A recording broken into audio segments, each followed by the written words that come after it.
Okay, Rook. We're back with you. Just a recap of what happened in the last session.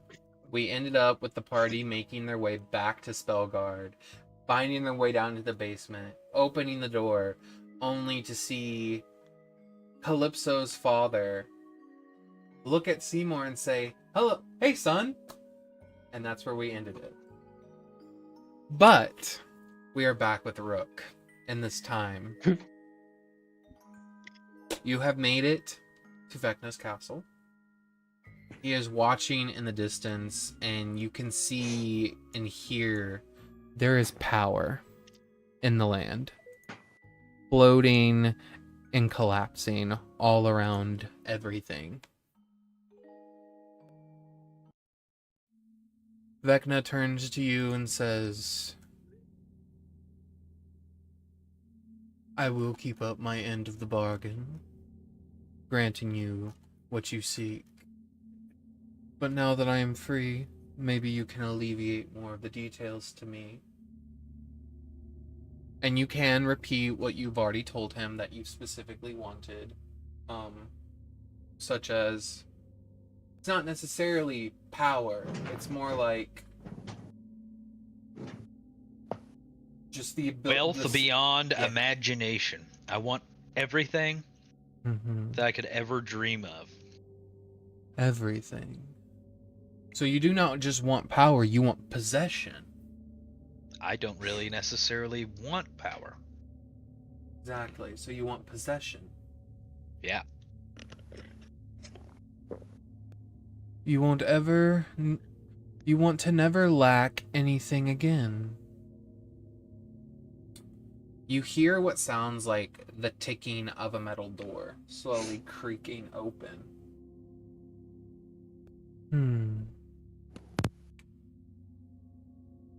Here. And he sort of places on the ground and throws over to you a this bag. I'll pick it up. As you pick it up, it doesn't feel heavy. It definitely, you can tell almost immediately it's probably like a bag of holding or something.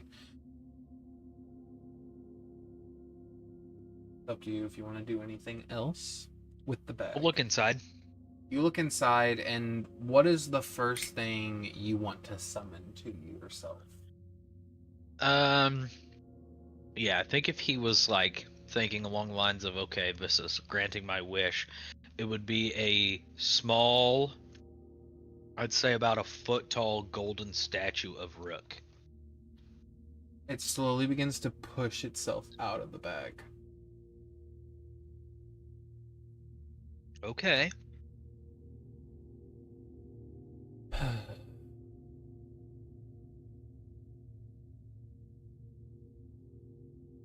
I think I would also... Then I would just start thinking about platinum coins. They just begin to rain out of the bag. Ding, ding, ding, ding, ding, ding, ding, ding. You watch Vecna sort of smirk as you continue to do this and say, "Does this suit your needs?"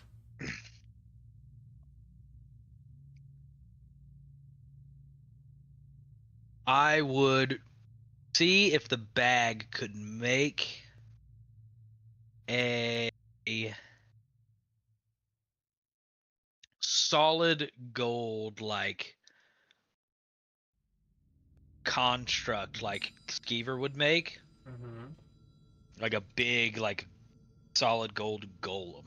Okay. I want to see how big of a items this thing can make. You watch as the bag begins to shake in your hand. The opening begins to open and close rapidly.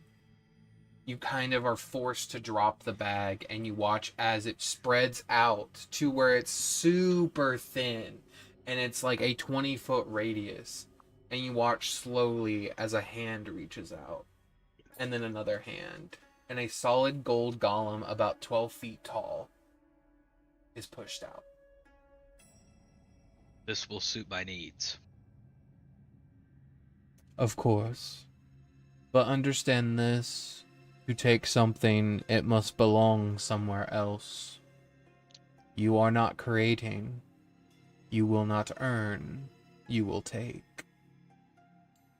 And one day, that something may take from you in return. We all steal from one another in the end.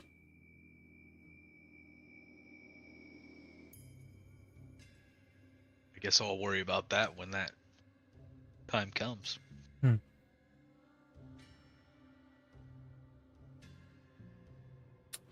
I wish you well, Rook. I feel like our business has concluded. And just to throw it all out there on the table, as much as you probably don't want to see me again, I don't want to see you again either.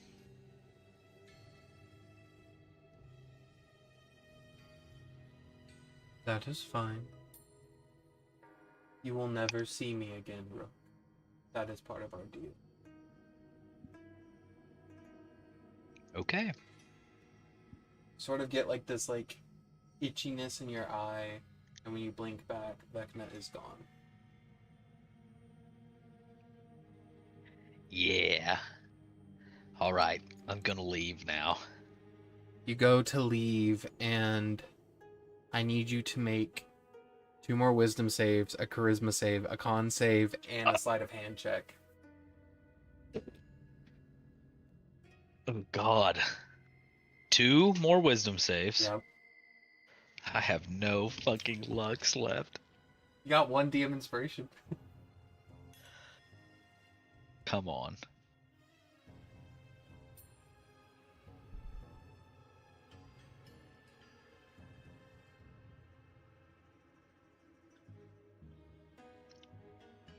Okay.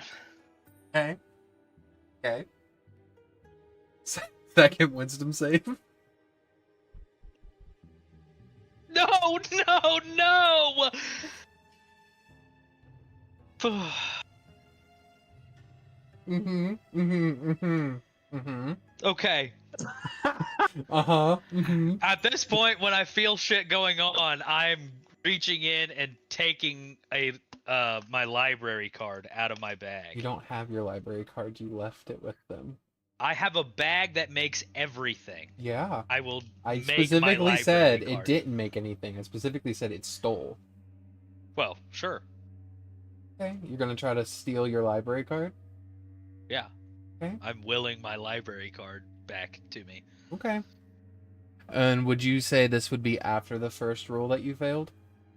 Yes. Okay. Well, I mean, technically I've rolled 2 of them. Okay. So. Then after both failures, a library card pushes out. Made of pure gold. I'll try to use it. How do you tear gold?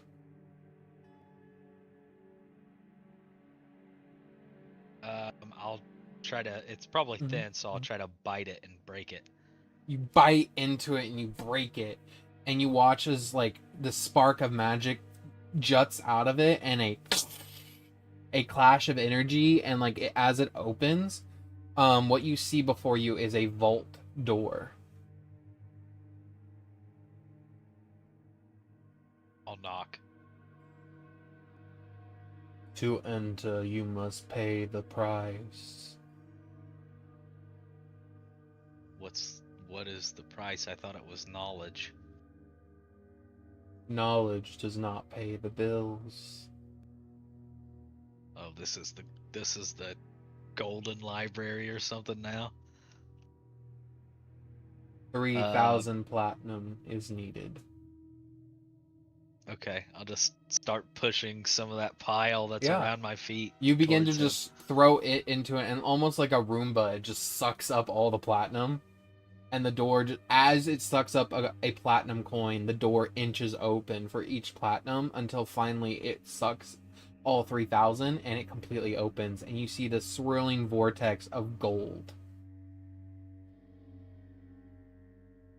What is this place?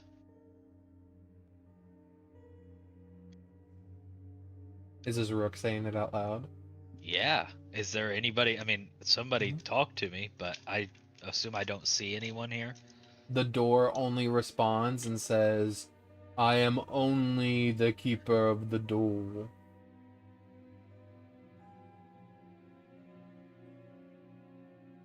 Okay. I mean, Mm-hmm. I'm going to manifest a scroll of. Oh, my golden golem is carrying me around too.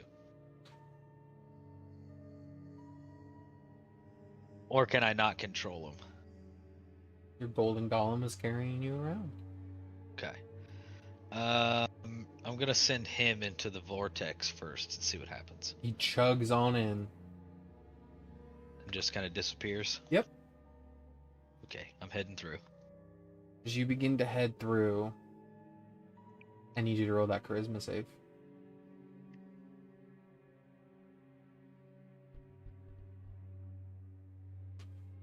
My guy.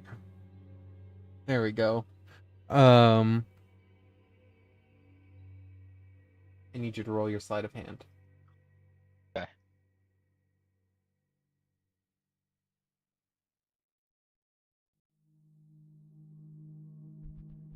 Oh my god! Wow, nearly a nat 20. Good job, dude. As you walk in, you see fountains, not of knowledge, but of gold everywhere. Welcome to the bank. As you hold a banker's card. Is there anyone else here? You do not see anyone.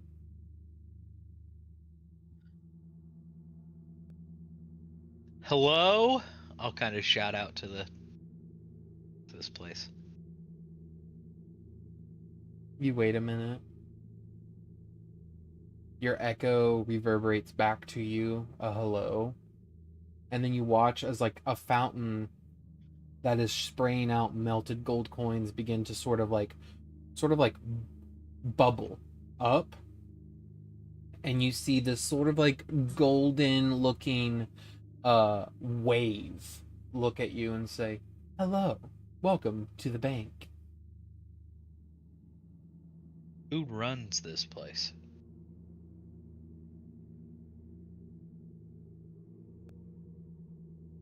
He sort of looks down at the sign and sort of brushes it off. Well, I believe Rook does. You're goddamn right he does. And I'm gonna go find a big comfy chair to sit in. As you go sit in a big comfy chair, I need you to make your con saves.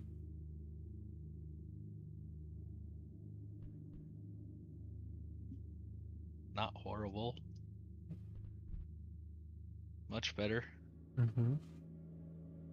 As you go to sit down, you notice something in the room at a higher elevation. You notice on the shelving, sitting on top of them, you see beautiful posed statues.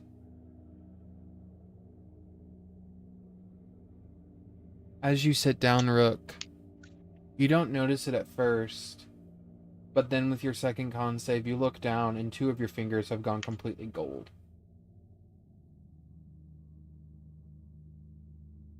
Two of my fingers have turned to gold. Yes. Doesn't hurt. And you Can can I still move them? you can still bend them. They're a little stiff.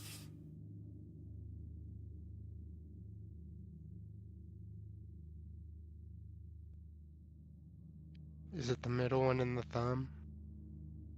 Nah, it's It's these two. it's yeah, it's those Okay. it's those two. Just hanging. Oh no, that's not very good actually, because I fucking only have one arm right now. No, you have your second one, remember? Oh yeah, I talked him out of it. Mm-hmm. um, I'm going to be a little freaked out and probably stand up out of my chair. You stand up out of your chair, and as you do, you can see where the chair, as you turn to face it, was forming into you. Like It was beginning forming to around me. Yeah, it was beginning to wrap around you. Or my fingers are still gold. Yep, your fingers are still gold. Does it look like it's spreading? No, it has not moved. Sounds like a villain name. Gold fingers.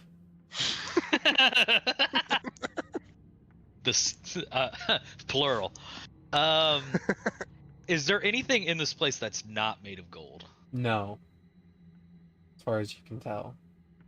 Okay, I will reach into my bag and grab my old dagger with my non-gold finger hand. And this is a bag in your own bag of holding, or were you trying to pull it from the bag Vecna gave you? From my bag. Gotcha. Not my bag of holding. Yeah, you pull it out, and it looks perfectly fine. Still exactly the same as you've had it. It doesn't start to turn to gold or anything? Nope. I'll put it in my gold fingered hand. Okay. Nothing happens. As you open your hand where you're grabbing it, the handle had turned gold. Okay. Okay.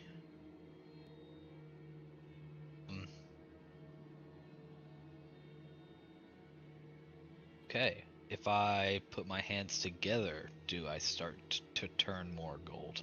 No. Okay. Hey, gold fountain guy. What's your name? I do not have one. Bernard is your name. Understood. Can I leave this place? Where can I go from here? Why would the manager leave the bank? I don't know. I just kind of want to go around, check stuff out. If you wish to leave this room, there is a door behind you. And as it points, like a door opens up between two shelves deeper into the bank. But like, what if I need to go like collect Collect what? from more gold from... We collect all gold here that is in use or has been lost or stolen. It is all yours. So I don't personally have to go and collect that gold. Of course not. You own it all. Can I go and collect it? You may. I mean, I am the manager. You are. After all. All right then. Figure out something so that I can go about my business of collecting this gold. The door you came through is still open. Ooh. See, I can't go back there, and I have a feeling that that fella that I can't see anymore is probably here. Is there another kind of creepy, bald-headed, gray-skinned guy wandering around in the bank right now? I do not see anyone matching that description.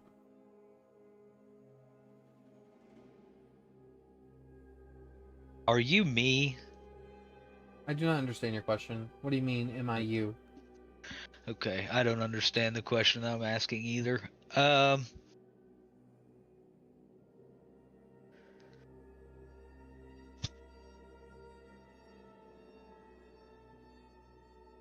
What is it that you actually want, manager? I want to leave. I want to go back. Why do you want to go back when you have everything? Well, I want to go and like personally start taking things. Why? Because that's what I like to do. Why can't you take them from your bag? I can, but there's not as much satisfaction in just it appearing. I want to take it as well. That seems like a strange request. You have everything that you could want and take. Yet That's you true. choose to physically go and do it yourself. It's part of the fun, I guess. Well, wouldn't the fun have been not having all of this and doing it from the very beginning? I guess, but Why are you doing this? I would like to will one potion of immortality out of my bag. Such a potion does not exist, but I'm sure you could find a potion of longevity. Remember, you can't make things. That's true. I do remember that now. I mean, if you're looking for longevity and you want to live forever, you could steal the phylactery of a lich. Wouldn't that make me a lich? I don't know. Do you want to be a lich? No. Hmm. Yes. Well, Could become a vampire. oh yeah, they live forever, don't they? You only Well. can no longer be out in the sun.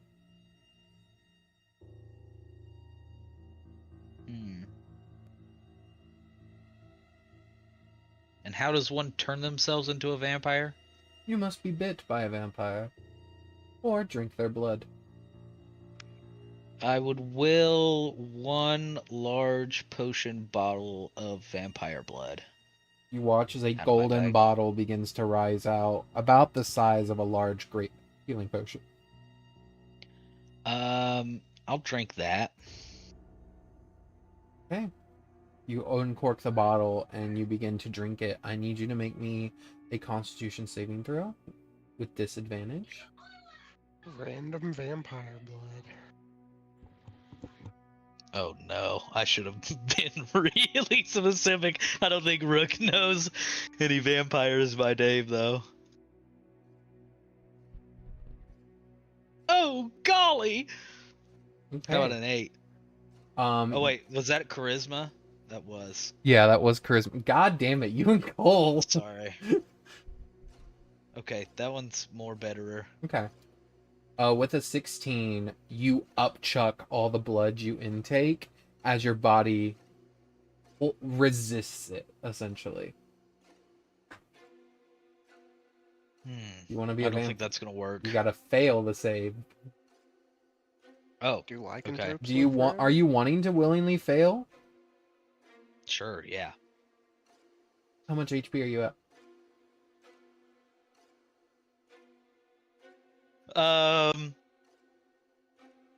Technically, because I think this happened, I During stabbed combat. myself, Yeah, during combat. died. Yep. Mm-hmm. Mask brings me back with 1 HP, Mm-hmm. and then everything happens. Mm-hmm. So, 1. Great. So you willingly save, which means you take full damage. Uh-huh. And per the reading of this potion, if you were to drop to 0 hit points,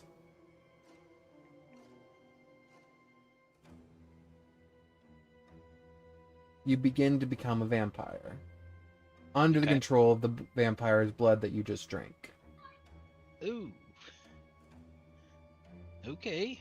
Rook, you watch as your body begins to sort of like ache and pain as where your fingers are, sharp nails begin to break through your finger beds. Your skin becomes pale, feathers begin to wilt off of your changeling form, forcing you into a vampiric form. fangs begin to produce out of your teeth, pushing other teeth out of the way. You begin to upchuck blood out of your body, your own blood hitting the floor as you are pushing it all out of you. It is the most immense amount of pain and suffering you have ever felt before. Your body is twisting and contorting, and you begin to hear this voice in your head say, "Come to me. Come to me, Thrall." You feel compelled. No save. You are forced to come to him. As you begin to sort of like stand up in the reflection in your still pool of blood, you see your eyes have gone completely red. Your skin is pale and gaunt, and you hunger.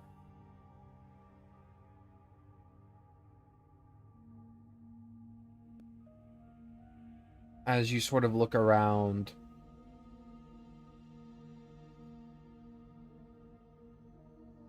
you're trying to remember why you're here.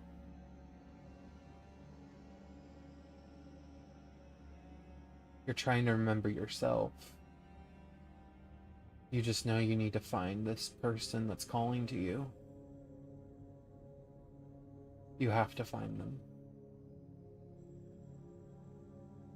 But you're not sure how.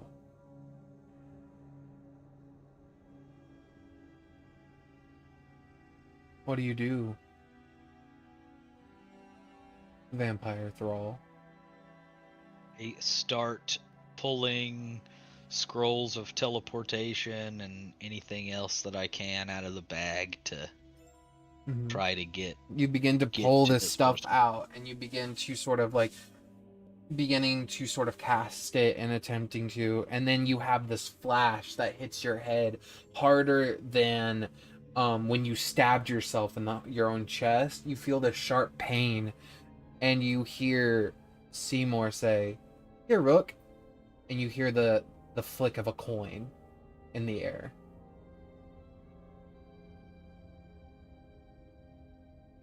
I will attempt to grab at the non-existent coin. I need you to make an Out of- intelligence save. Abbott. Just regular roll. Yep. Oof. These Okay. pink dice are not doing me justice. As you attempt to grab it, you're stopped. And you're like, what? You have no idea what you were trying to do.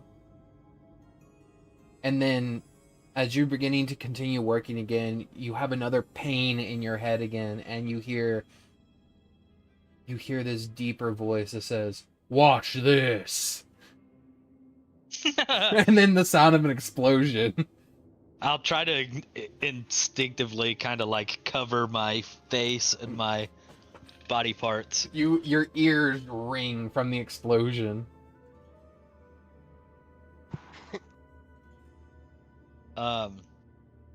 Yeah, I'll kind of snap to again and Make keep me another working intelligence on... save. Okay. Oh my goodness. You then, as you continue to make the spell, you hear this other manly voice say to you, "You've got good in you, Rook." That's from Bjorn. Okay. Make me another intelligence save. Okay, dirty 20. You look at your blood, and as it's dripping down these golden stairs, the only color difference in this entire bank is your red blood. And as you watch it drip down, you see a hand reaching out to you, and it's a Leonan's hand. And then you see another hand, and it's blue, and then another hand, and it's more gray. And then you hear yourself, Rook. "I've always had the shield." And that just keeps repeating over and over in your mind. See, the thing about being the person chosen for the shield has great powers to those who are attuned to it. But there's a special ability that only the chosen one gets, and it doesn't leave them. You still are protected by the shield, even though you don't wield it, Rook. Divine artifacts are strange and powerful. Your mind is expanding and contracting. The shield is protecting those thoughts from leaving. As you look at yourself, Rook, and it's up to you how you feel about this. You willingly became what you're looking at right now. But in doing so, you've lost yourself again. Because right now, you don't have control. Again. You failed. Again. You got your arm back just to be controlled by another fucking person?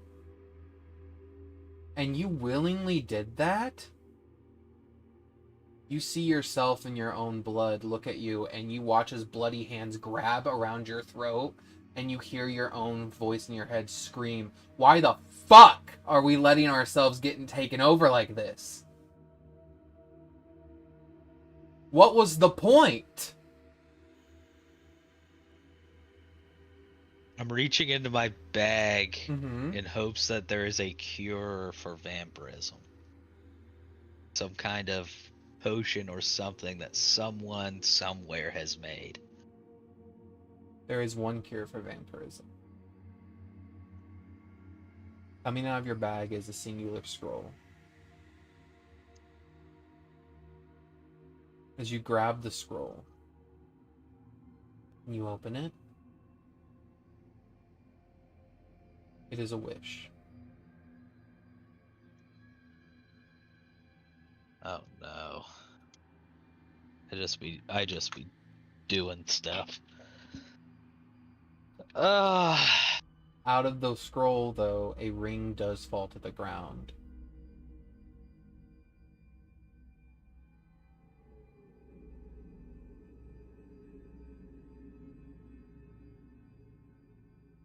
You snap back as you're holding this ring and this scroll in your hand.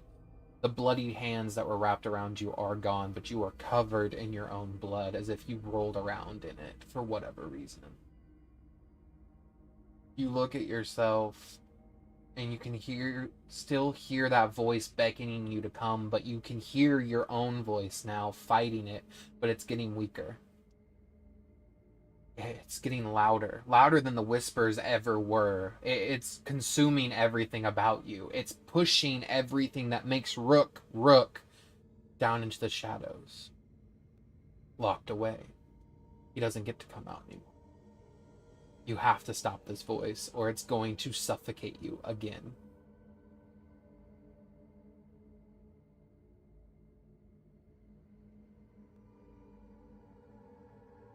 I wish that I was the first, truest, and grandest vampire that was. I control all the thralls.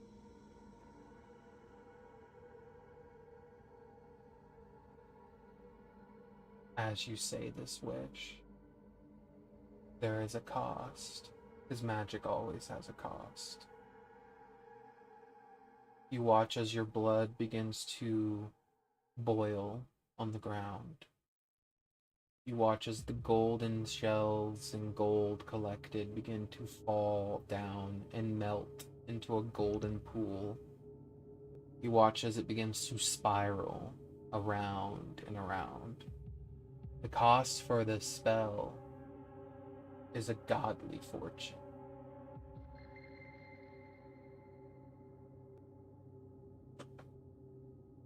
As you cast this spell, you flash through the past, the present, the future, every moment that a vampire has existed. And you get to where the very first vampire was created. The room is dark, and your mouth is dry. You see someone handing you a cup. skin gray as they hand it to you. And you hear them say, "Drink. You will be the first." I'll do it. You can't make out the person that handed you that cup. And as you drink it down, fire burns through your veins. Your eyes roll back. You pass out and you wake up to a cut on your arm from where blood was drawn. You don't see anyone in the room. And so, as it has always been, Rook, you were the first vampire. And life just forgot about you until you remembered again. But you are back in Vecna's castle. The bank is gone. But you have power now. You are the eldest vampire in existence.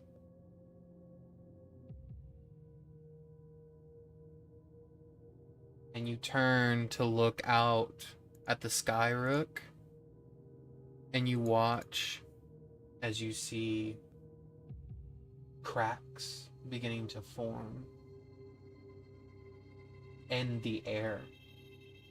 And as these cracks get wider, you begin to hear something with your extended hearing.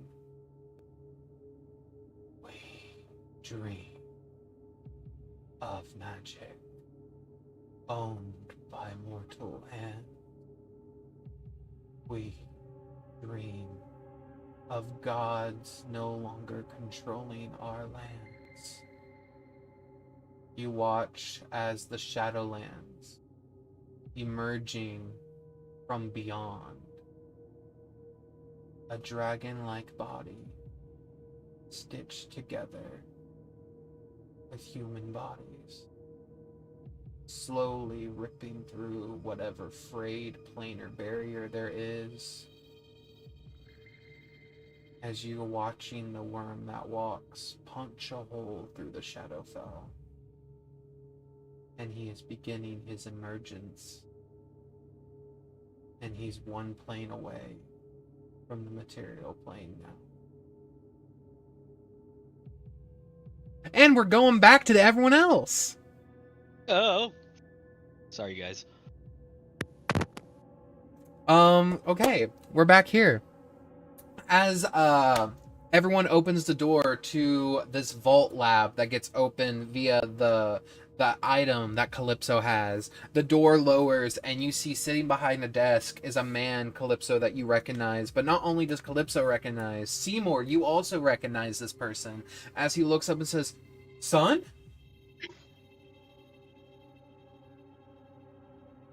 And that is What?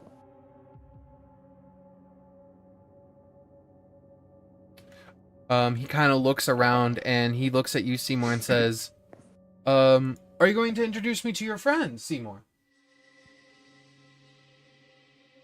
Aren't you supposed to be dead? Can I dispel you? Are you a simulacrum too?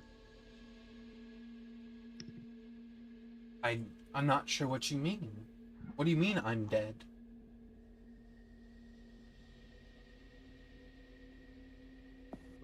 Well, I mean, I guess I didn't know that for sure, but it was... shit was hitting the fan. I'm just gonna kind of look over at Calypso, seeing that he seems to either be feigning ignorance or does not recognize her. What are you doing in this moment, Calypso? We walked past my corpse, right? Yes.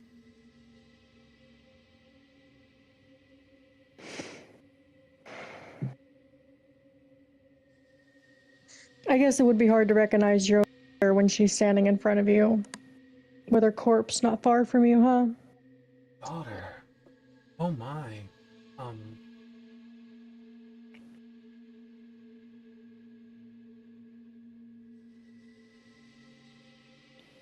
Oh my.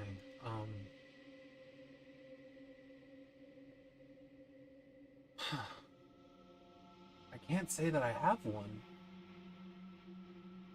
Are you talking about the servant girl that normally delivered me my food? You didn't have a daughter? Insight? Yeah, roll an insight. Go for it.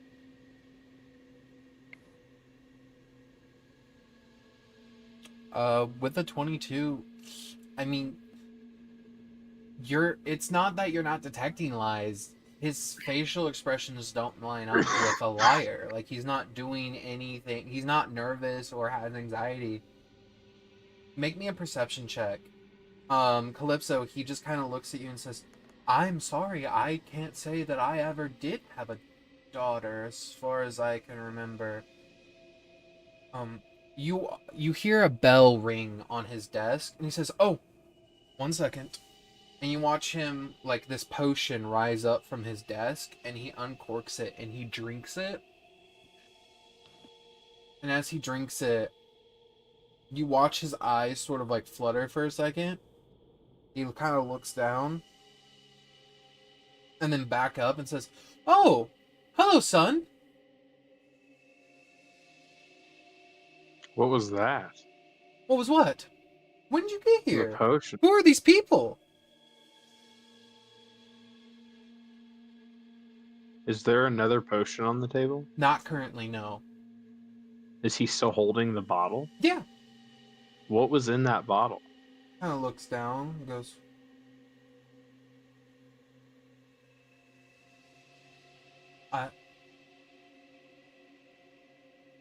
he watches his arm twitches.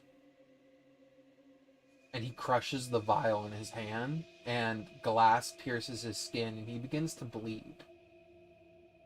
What vial? He just sets his hand down. The one you just crushed? Crushed. Crushed.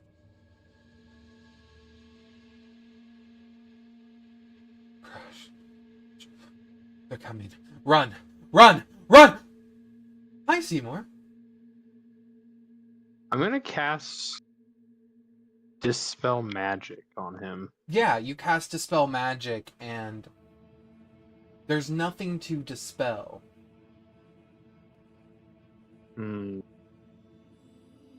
But with your 22 perception, Seymour, you're looking around the room. You're naturally in tune with magic. You're becoming the next god of magic, regardless of what anyone else may think. You're sensing old, stagnant weave magic, like that of a magic item, somewhere in this room. You just can't see it, but you feel it. I will activate True Seeing and just kind of You look around see, the room. just hanging on the wall that was hidden with invisibility is an amulet. What languages can Seymour read? Common, Cyclopian, Elvish, and Undercommon. Okay. Oh, wait. I think you can I read read all of them. everything. Yep, I was hoping you had I read that. everything. Yeah, I forgot. I'm you so sorry. look over at the amulet, and it's written in Theif, the language of Thay. And it says, Oh. to remember. On the amulet. I will walk over and grab the amulet. As you walk over and grab the amulet, Yeah. it reveals itself. He doesn't react to you at all. He just kind of stares at everyone in the room and just says, I'm so sorry, but you remind me of someone. She used to deliver me my lunch and dinner.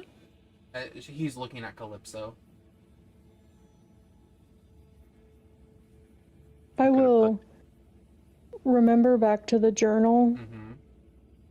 to the part that I read, Yep. and realize it does speak of Calypso, but it never refers to her as his daughter. Mm-hmm.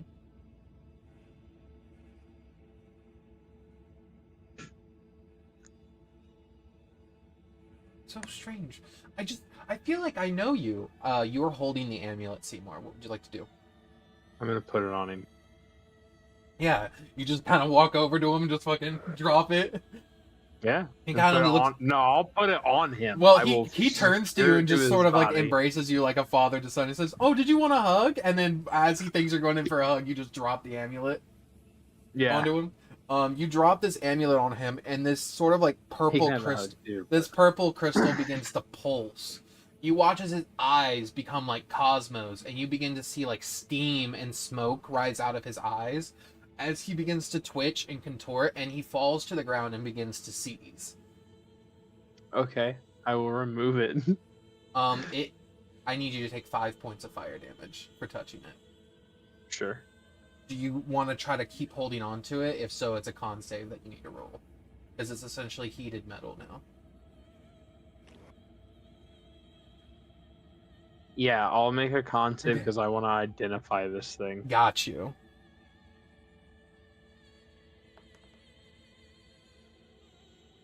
Not very good.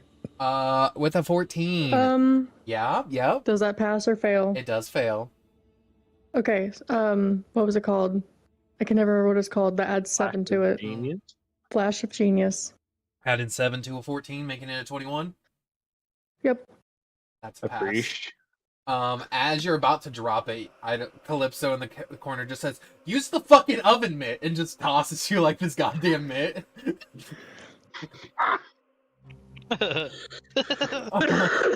Okay. Just fucking tosses you like a rag or an oven mitt. Fucking, you grab it and fucking put it on and hold it. And as you identify what you were given about this amulet is, this amulet has one use. The amulet is used to unmodify a person's modified memories. Oh, I'm putting it back on him. Yep. You just drop it back on him. As he begins to seize for like the next... If it looks like he's gonna pass away or become Mhm. critically injured, I will heal him. Otherwise, I'm watching. As he sort of like finally seizes, like comes to sort of like normalcy after about 10 seconds, he sort of like slowly comes to and says, "Oh."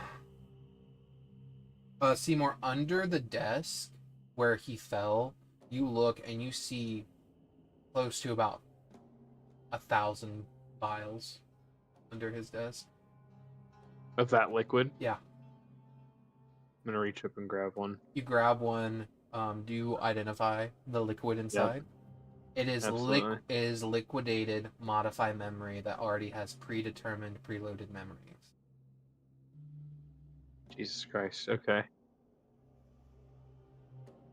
You see him sort of like stand up and look around, and you see him sort of like throw off these goggles that were on his head. He looks at you, Seymour, and says, "What? Who are..." And as he turns to Calypso, tears begin to well up. And he says, "Calypso? Is that you? I can see you again. I'm so sorry that what they made me do to you when I made you. What I made myself do. Is that the right term? I don't know how to fix..." There's no fixing it. You failed. What's done is done. I did. I couldn't stop myself from myself. Stronger than me. Who? Myself. I don't know how else to say it. I was fighting myself. Think about it real hard. You thinking about it? You thinking about it real hard? Yeah. I'm asking him as he's trying to like struggle to explain this to us. Okay. I was in my lab one day. I had just made... I'm gonna smack him in the back of the head and cast him code thoughts. We're gonna make it real clear real quick. You slap him in the head and just pull out like a handful of thoughts. And just start fucking looking at him real quick. Okay, let's. Let's fucking read the receipts real quick. In the first thought that you pulled from him, you see a memory of Calypso, much younger, sitting at a dining room table, and they're laughing, and he's making her pancakes and talking about their day, and saying how many more procedures she has for that day. But he promises her if she does really well, he'll get her her favorite treat. And then another memory passes through, and it's Calypso and him when they're older, and he looks to Calypso and says, "We've done it. We've finally done it." As Calypso is walking around, and you can feel the grief from this memory. "I brought you back."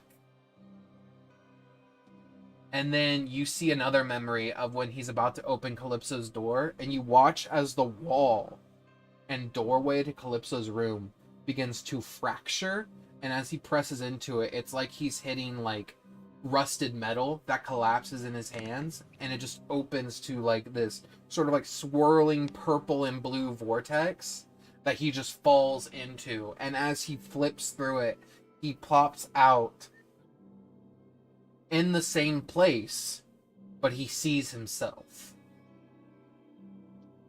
And he sees this other version of him look at him and say, "Well, that's a new one." And before he has time to move, his self has like put him under a spell, and that's where that memory ends. What the hell is going on? Yeah, this is displayed like hologram style for everybody to see anytime I do this. Calypso, you notice as he is trying to put himself together from the slap, he finds this old sort of like necklace. And you haven't seen that necklace, Calypso, since your father vanished from your plane.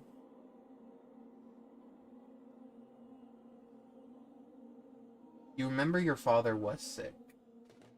Very sick. This version doesn't look sick.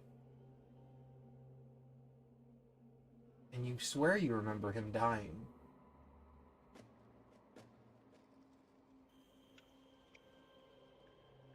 Where did you get that necklace? I've had it. I swear I've had it for as long as I can remember. I don't know what exactly is going on or where I am. This doesn't feel right, if that makes sense.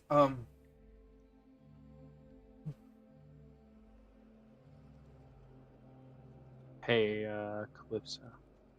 Hmm. Do you know banishment? I think I might actually. Banish this guy and see what happens. Hold on, I gotta check which one of my things has banishment. I do. Okay. I was gonna say, if you also do have the spell, you can cast it since you're now connected to the goop. I will have that conversation right in front of this guy too. He just kind of looks and says, "Wait, what?" I don't think you belong here. We'll find out real quick. It's fine. You'll come back as long as she drops concentration. Okay, I cast banishment. what does Calypso's banishment look like?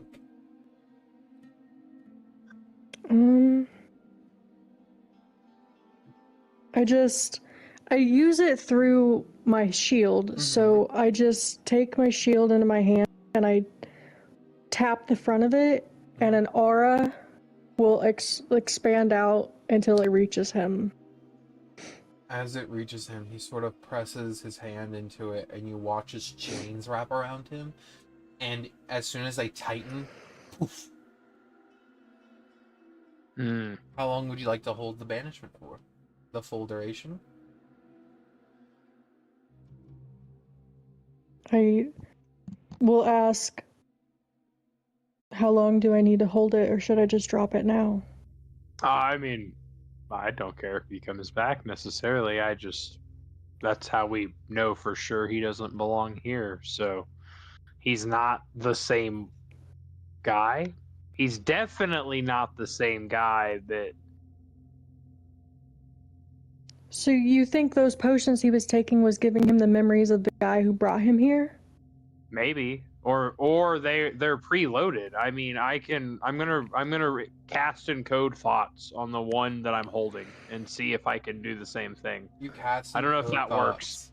Yeah, I mean, you cast and encode thoughts, and the memories that begin to play are of a different version of him, holding you, Seymour, crafting you, Seymour. And then the final memory is an explosion in a tower and going to sleep.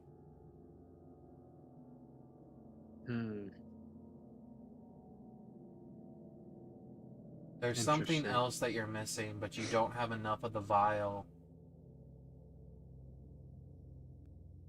Grab another vial. Yeah, there's a bunch of them down there. All Well, they are empty. That's the true. thing. They are empty. You don't have a full vial. I should have mentioned. No, you're right. That's fair. Interesting. All right, let him come back, I guess. I Maybe will he drop is concentration. As soon as you drop concentration, he says, I was in this room somewhere else. It was exactly like this room, except it was old and dusty, and it looked like no one had been there. What is going on? That was wherever you belong.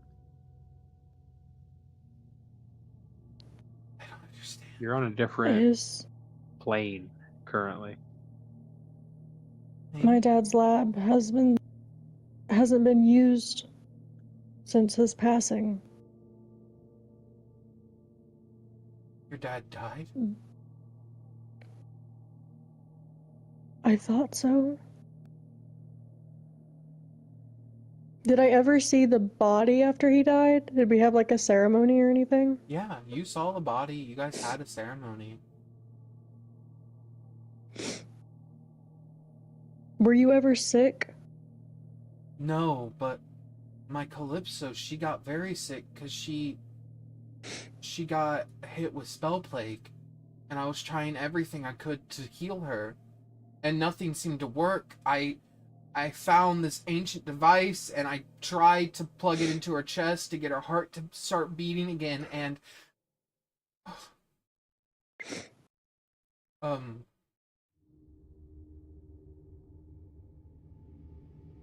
don't remember much after that. You hear Caden say, I can answer that. Whom? Okay, just call her Echo. Yep. Oh, I apologize. You're fine. I remember now.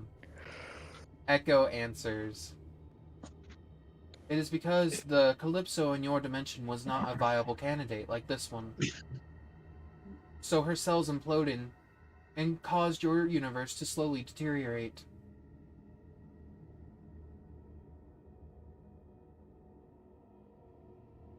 Reading. So this one isn't my father either. No, reading dictates this is a third. Or mine.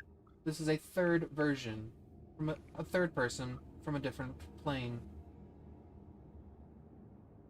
His plane is slowly falling out of existence, though. If he were to go back there, he would soon turn into nothing. I mean, So I got it to work in another universe? You get to live?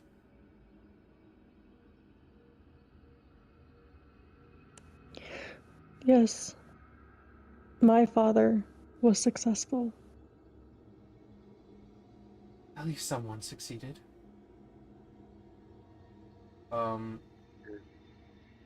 Seymour, as you are sitting there, you hear the bell ding again on the desk, and a potion rise up. does he like do anything to try and grab it? At first, you see like the muscle memory of like he tries to reach for it, and he goes like, "No, no." Does it like materialize? It's like it comes from within the desk, like a sort of like compartment opens, and it just pushes up. Okay, yeah, I'll grab it. You grab it, and And as you look at I'll this do the same vial, thing. it's like a diamond-shaped vial with this like purple-blue liquid. Yeah, I'll assume it's the same thing and Mhm. try and do the encode thoughts thing on it again. As you pull the uncode thoughts, and you see what you're missing. You're watching the moment where the explosion happened. You're watching from this version of your father's eyes. You see him pushing you, ushering you into the portal, getting you to safety. And the moment that he turns around to face the masked intruder, he sees himself. What the fuck? And his own He's getting thought canceled is, quick. you're working for them, aren't you? And you watch as it wasn't a normal explosion that destroyed that tower. You see crawling up his eyes and down his face anti-weave threads covering his body. Oh, shit. Okay. I do say, I don't know why I was left here. I do also apologize for the mess, as literally everything in the room is scattered around the floor because of where Spellguard impacted. I just don't understand why you're being fed memories to pretend to be mine. Maybe it's something Because he's the one that belongs here in this universe. Maybe it's because I'm remembering, or I remember something. I don't know. My memories aren't all coming back. It's like they're jumbled, and I'm trying to make sense of them.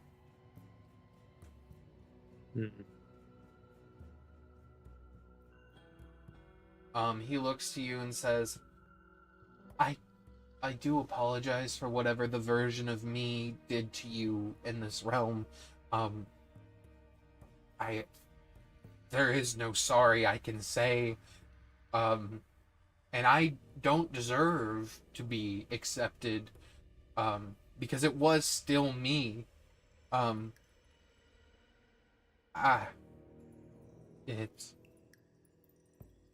think it's been a lot, and I don't know what happened to her after the door shut and the earthquake overtook this place. I don't even know where this place is, other than that it resembles my office from Spellguard. Is this still Spellguard? How was there an earthquake on a floating city? Well, that was kind of our fault. He just It kind of... got planes.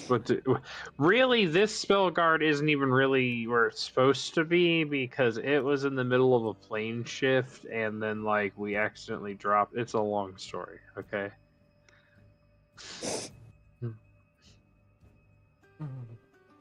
There was a zombie to harass. Some decisions had to be made. All right. What do you like? He just kind of turns to Calypso and be like, what? You come from another reality. I come from another reality. We're both in the wrong reality. And so am I at this point, I believe. This is just the Spellguard from where I'm from. Is he wearing the ring before? You're asking if he's wearing that ring? Yeah. Yes, but it's on the wrong hand.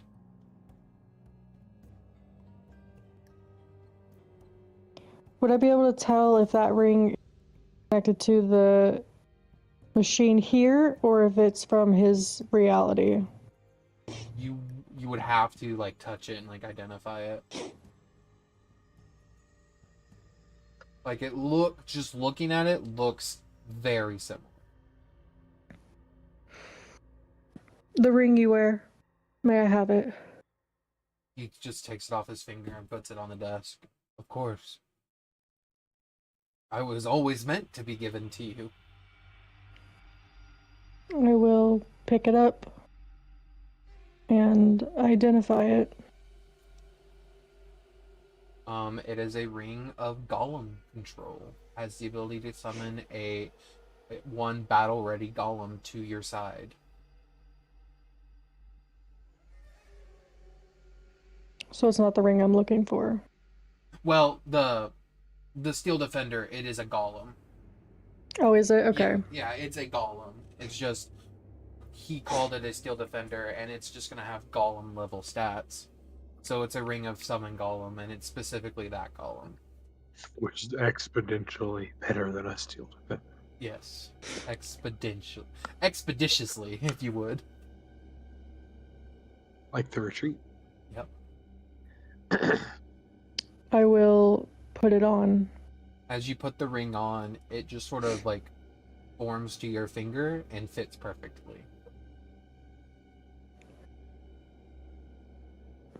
Is that something I add to my inventory?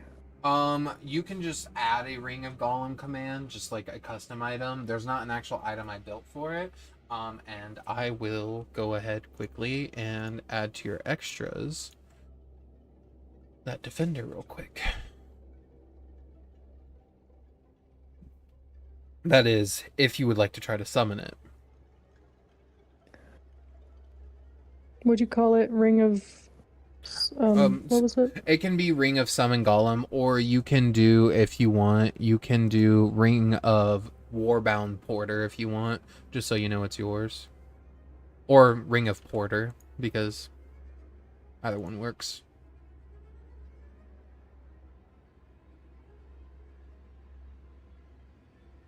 Okay.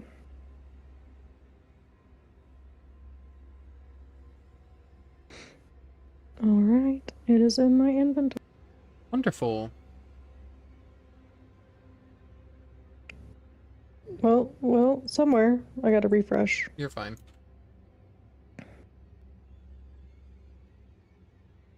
Yeah. He kind of looks at everybody else in the group and just says, I mean, you guys seem to know a lot about me.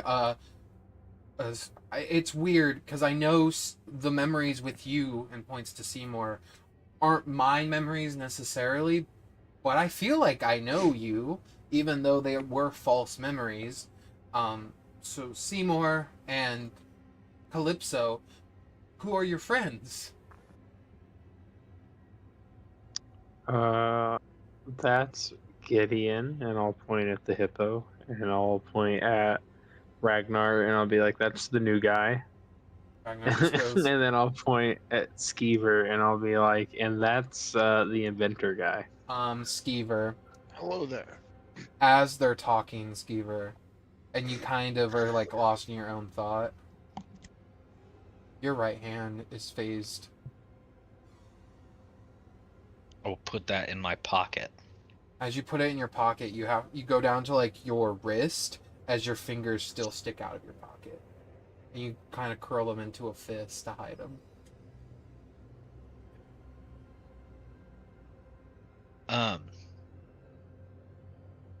And I'll wave with my other hand. Well, it's very nice to meet you, Skeever. Wait, Skeever.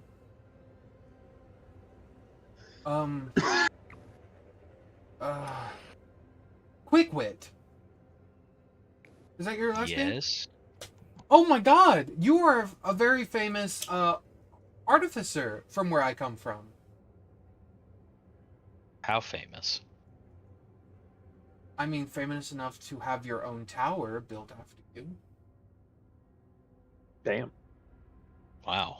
The Pretty Quickwits. good for a half cast. The Quickwits are who keep Spellguard in the air.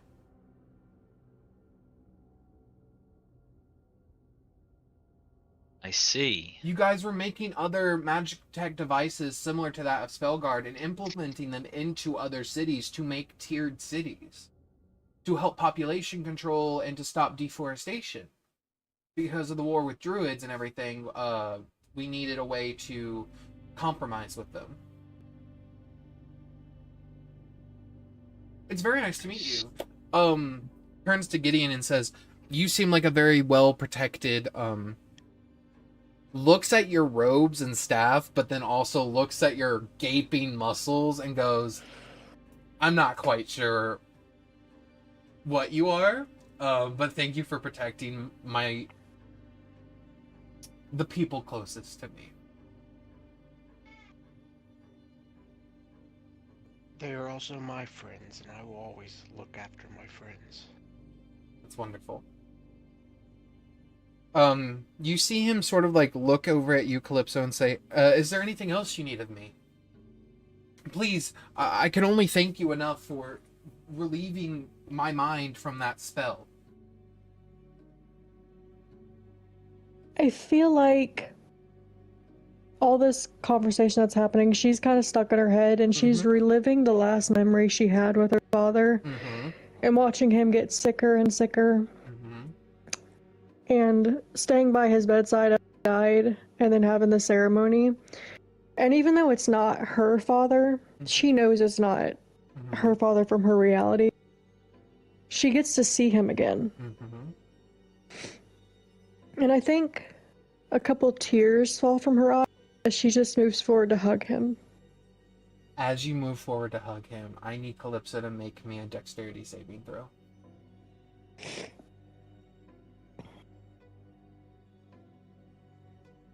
"12." 1 second.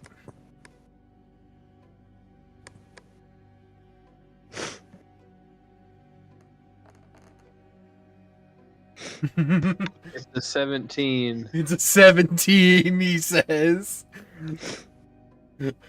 Look at that. Brother and sister helping each other out.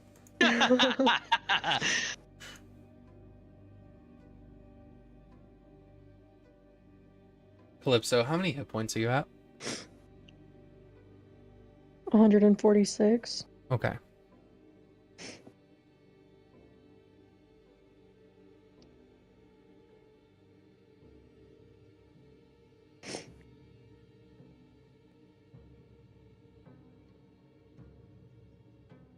There we go. Okay.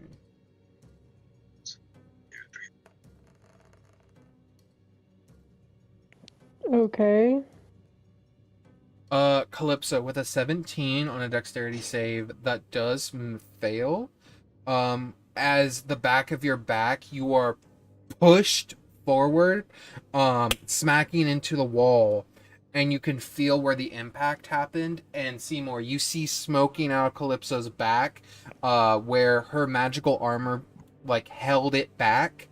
You smell transmutation magic as you see a mage in a dark robe at the end of the hallway sort of pulling back this sickly green energy that he just blasted at her, and he's turning and running as a disintegrate spell was just sent flying. Is he within 60 feet? He is not Yes, within... he is if he disintegrated. Yes, he is. Hold on, let me make sure I'm not lying. I'm pretty sure disintegrate is exactly the same. Okay, I need him to make me a saving throw, please. Okay, what is it? It is wisdom. That is a 14 total. He is a dolphin. Okay. He becomes a dolphin, and the dolphin just sort of sputters around on the end of the floor, and you watch it just sort of roll off the side of Spellguard. We're on the ground now, right? You are all on the ground. It's just there was gaps in the floor because from where like Spellguard was ripped open. I'm gonna run over to the edge and look down. You run over to the edge and look down, and you see let me just roll d20 real quick to see if the fall was more than 15 feet. Okay, so it was a 7-foot fall. You watch the dolphin still like jumping up and down, trying to get out.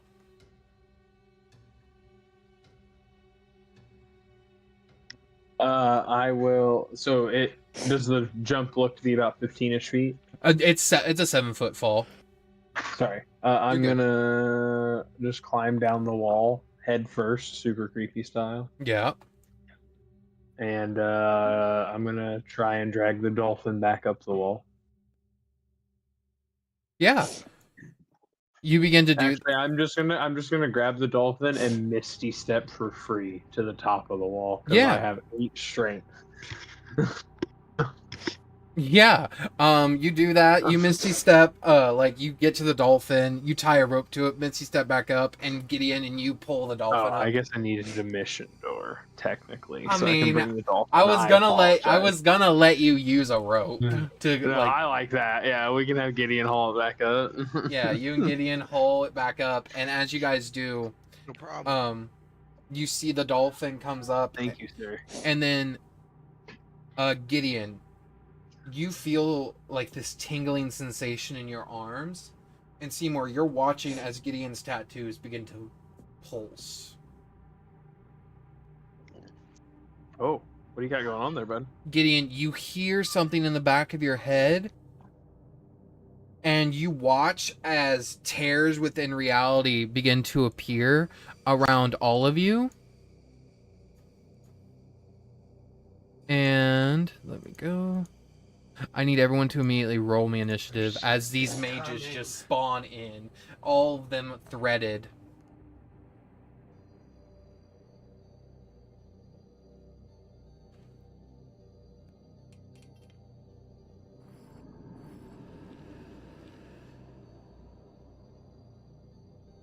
Go.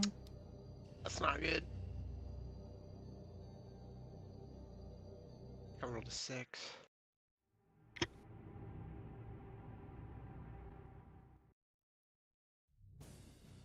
There we go. Okay, so what did Calypso get?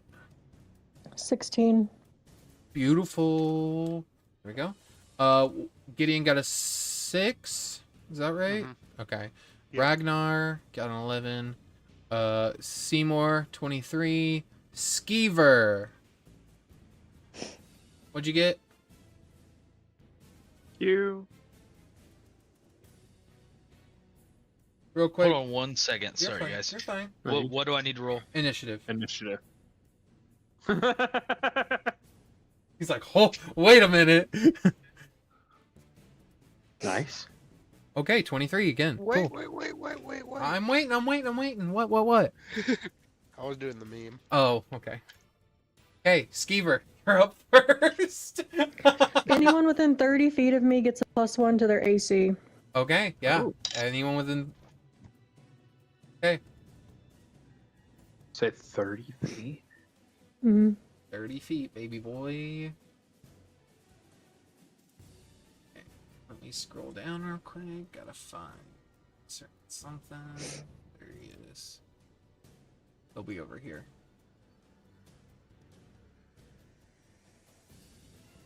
And then let me grab this.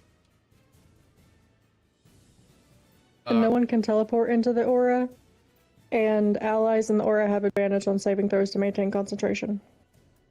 Well, so that means these guys had to teleport out to here then. There we go. Alright, Skeever, what you want to do? Actually, he might still be busy, which is fine, so we'll just go Seymour. Seymour, what you doing?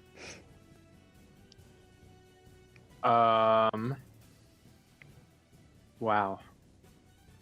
What the fuck is going on here, boys? You said they all are like anti-weavy? They're threaded, yes. Instead of tatted up, they're threaded up. Right? We will do a quick measure. Okay.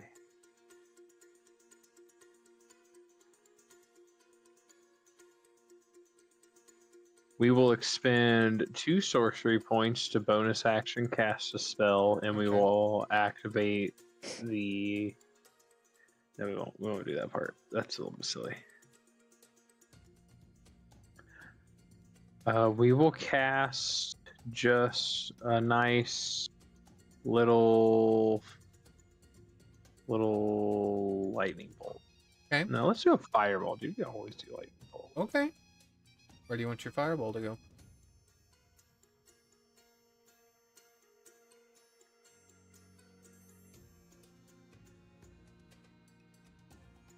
That can't be right. It's because of the scaling. So here, it's half here. Yeah, fix that for me. Yes, I will. So technically, appreciate that. so 30 feet is right here.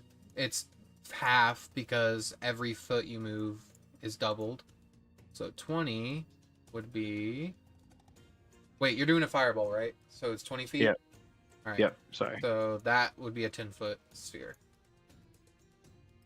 So it would be an actual 20-foot sphere. And I'm sorry, instead of bonus action casting it, we will spend the 2 sorcery points to give all of them disadvantage on the save. Got you, got you. So that's a straight roll for all my peoples.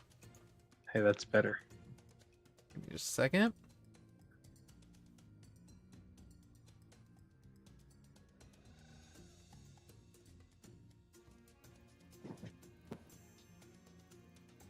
There we go. Okay. So that would be F, D, and E. Gotcha. Deck saves? Yep.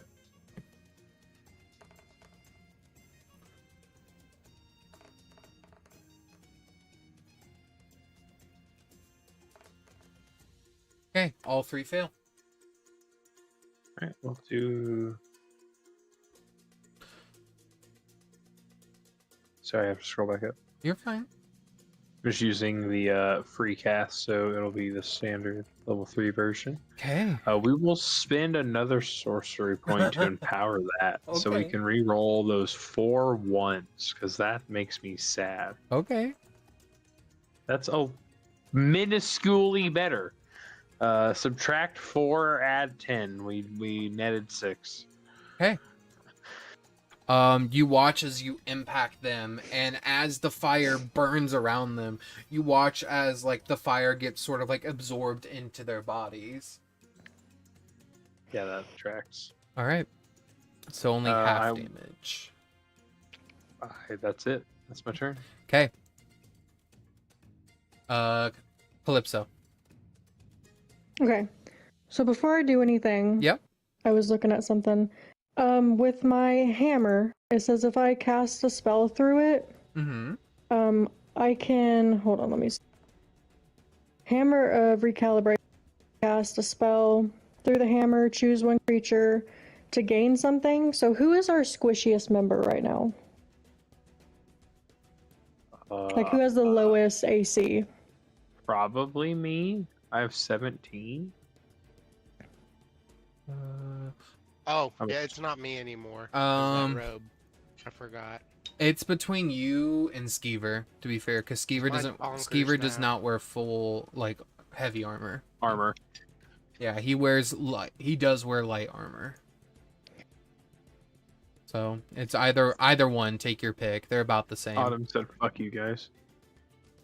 Oh, her PS4 kick. Her PS5 kicked her. It happens.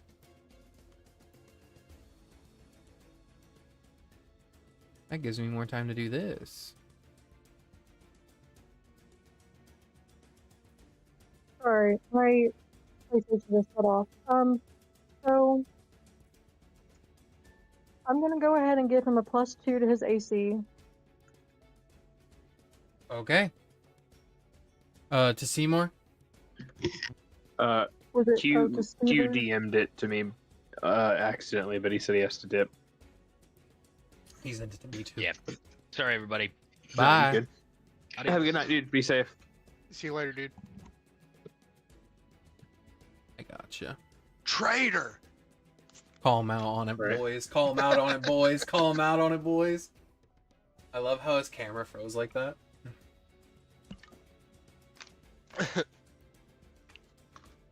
He's still with us in spirit, guys.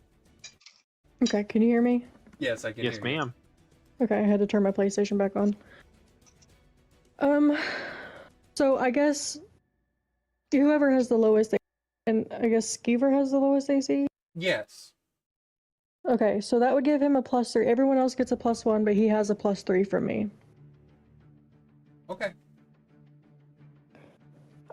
And then I'm going to move up to my movement is 35. Does that get me to Mage B? Mage E. Mage B. Mage B. Yes, you can Yeah. definitely make it to Mage B. Okay. So I will cast Green Flame Blade. Okay. And I will attempt to use my hammer on him. Go for it. Natural 20. Hammer time.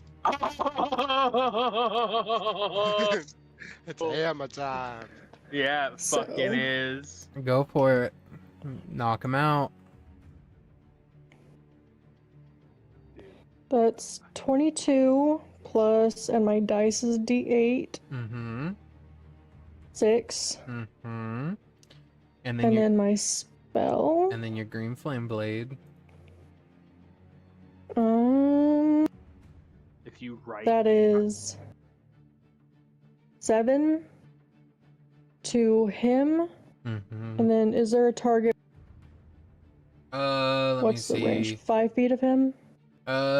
Yes, Mage C would just be within range, we'll say. Okay, so then it'll take, what did I say, 7? Mm-hmm. So it'll take 14 points of fire damage. That's beautiful.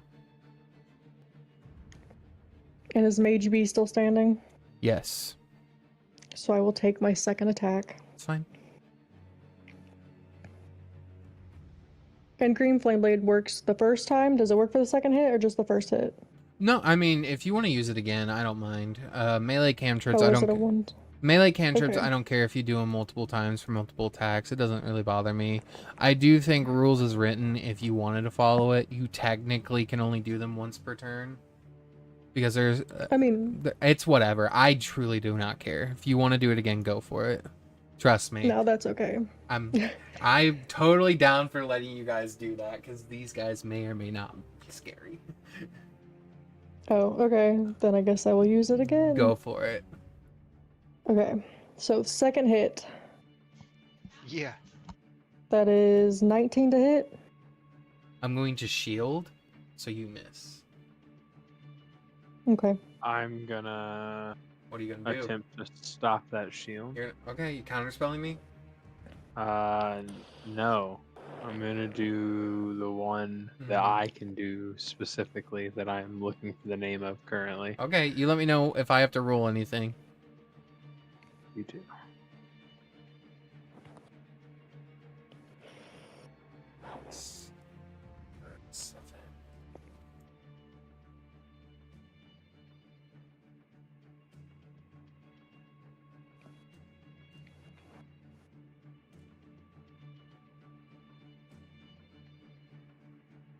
Yeah, I'll just counterspell you.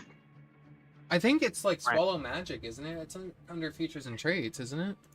It's somewhere in here. I know it. I mean, if you want to counterspell it, that's also fine. If you base level counterspell, it's countered because I'm doing a first level shield. Yeah. Yeah. Okay, so it's countered.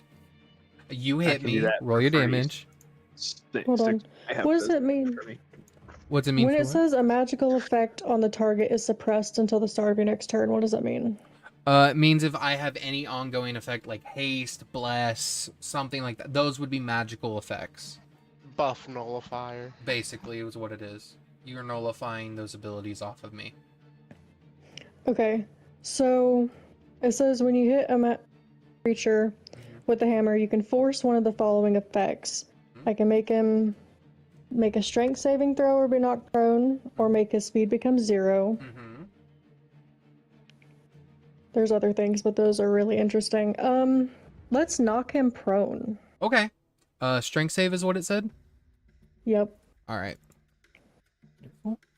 It's equivalent to your spell save DC. So if it doesn't list a number, it's just whatever your spell save is. So let me roll that. Strength. Hey guys. You want to guess what my strength save modifier is?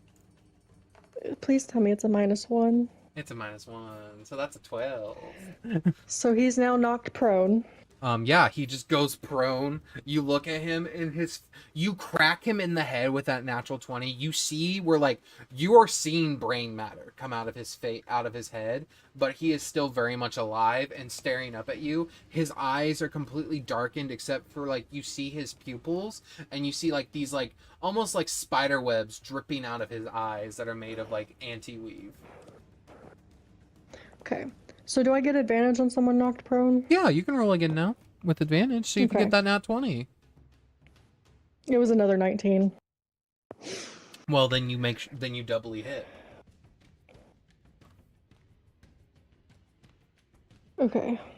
So damage 9 plus 8. And then the spell is 6, and then the guy, Mage C, takes 13 points of fire damage. 13 points. Okay. Gotcha. Let me add that damage. So Mage B takes that. B, C takes this. Okay. Anything else? And because I hit him again, reduce his speed to 0. Okay. Which means I can't stand up. You broke my legs. Yep. And that'll be it for me. Okay. Okay. I will play a Skeever since he had to leave. Skeever is going to immediately spawn his cannon. I wish there was like a cannon. I think there is actually. Give me just a real quick. I didn't add that. That was the only thing I didn't fucking add to Skeever that I should have added. And of course, D&D Beyond wants to take forever. Quick question. Yes. Is it an action or a bonus action to summon the porter?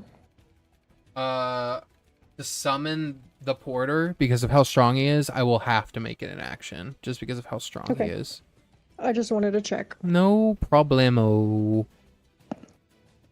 Costs 2 actions because you asked. Nah. It costs Seymour's action because you asked.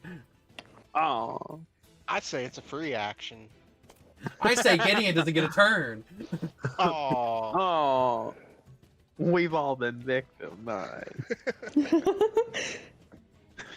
I knew it was gonna happen, just not this early. Early? You're level fucking 13! I meant early in the night. Oh. Yeah, That's fair. That's fair. it'd be like that sometimes. It do. Alright, I'm just gonna fucking do this. That's fine. Yeah, that'll be his fucking thing. So, Skeever's gonna summon his thing, which is, it looks like a beetle, but it's whatever. He's gonna summon his turret, and immediately as a bonus action, he's gonna have it do an arc shot. So that's an attack roll. Actions. It's got a taser. It does, actually. Lipstick taser. There we go. Vector plus ballista. Did it?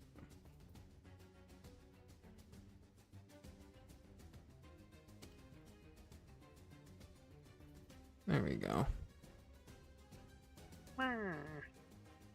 Oh my goodness, I'm trying to find where all this shit is. It's been so long.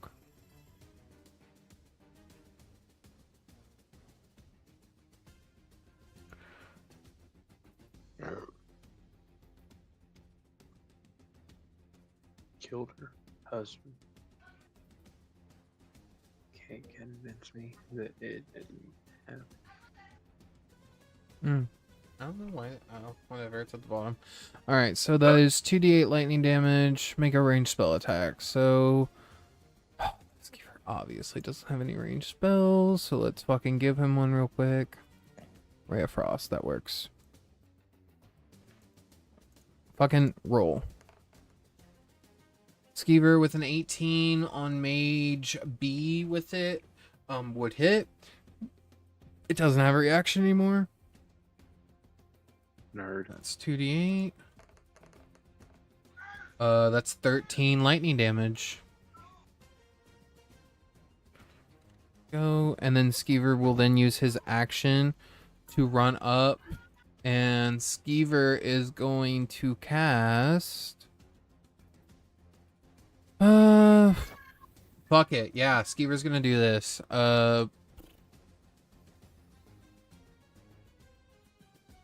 Where's the fucking line right there?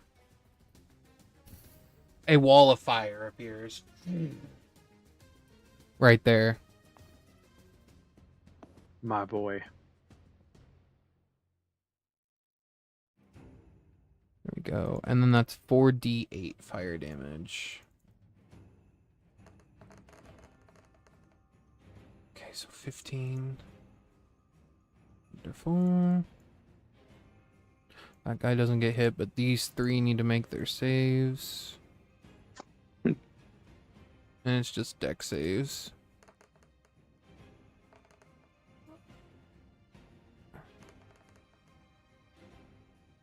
That's 17.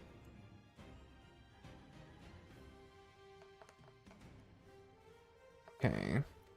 So the only one that saves is the one that rolled a 19, which we'll say that's E. The rest of them take the full damage, which was right there. 15 damage. So he takes 15. He takes. There we go. Okay.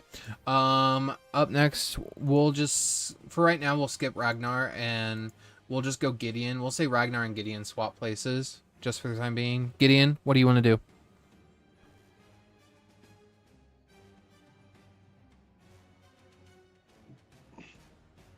You let me know. Measure one thing real quick. All good. What size is that?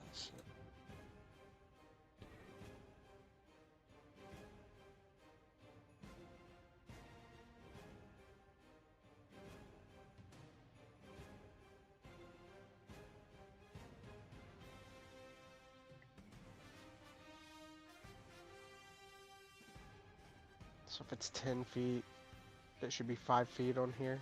Yes. Just need to see.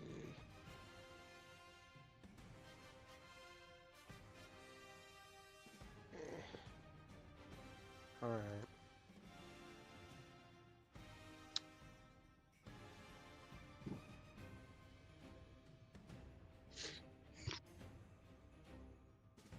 I guess I cast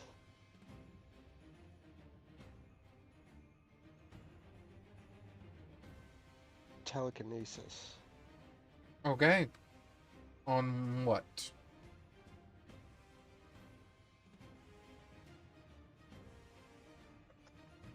Mage C.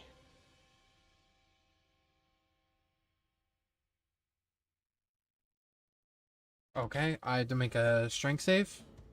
Strength save. Okay.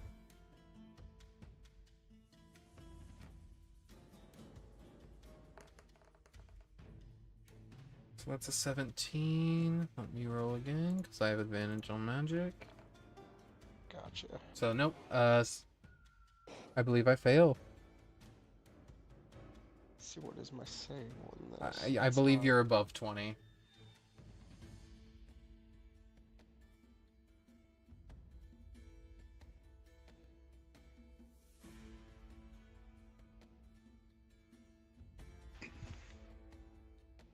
It just says strength save.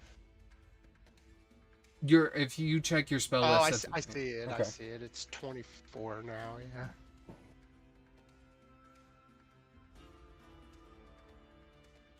Okay, it says I can move him 30 feet in any direction. Yep. Can I move him over the ledge? I mean, yeah. Yeah. Yeah. Climb that 7 feet back out of that pit. I forgot it is a 7-foot pit. I mean, do you want to raise him up instead?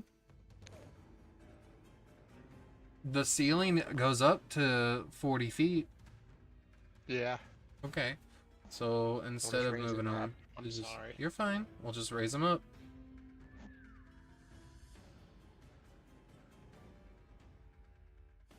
He is up in the sky. He is. Is that your turn? Are you doing a bonus action? Okay.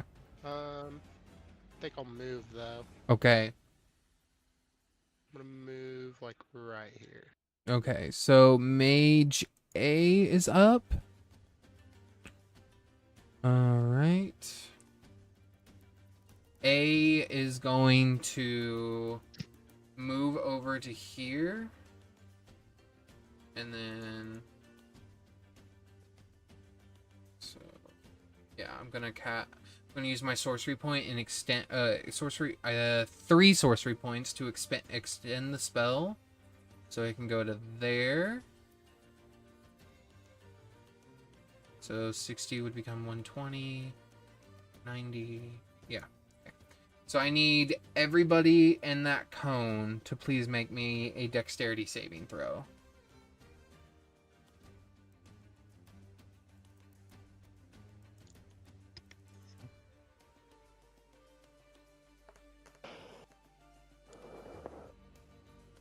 Ooh. I will use Seymour's rarely seen lucky feat. Go for it. I do have advantage on I'll this. I'll take that. That's better than a natural 1. I think How far away is he? Which me? person? Seymour? The one that's casting the spell. Oh, let me get here. He is over 120 feet from you because he had to extend the spell. So he's, more than counter Okay. spell range. so it's about 124 feet that he is from you. There we go. Okay, and then wonderful. I mean the dolphin's gonna make it too. What the fuck is a dolphin Not stat? the dolphin.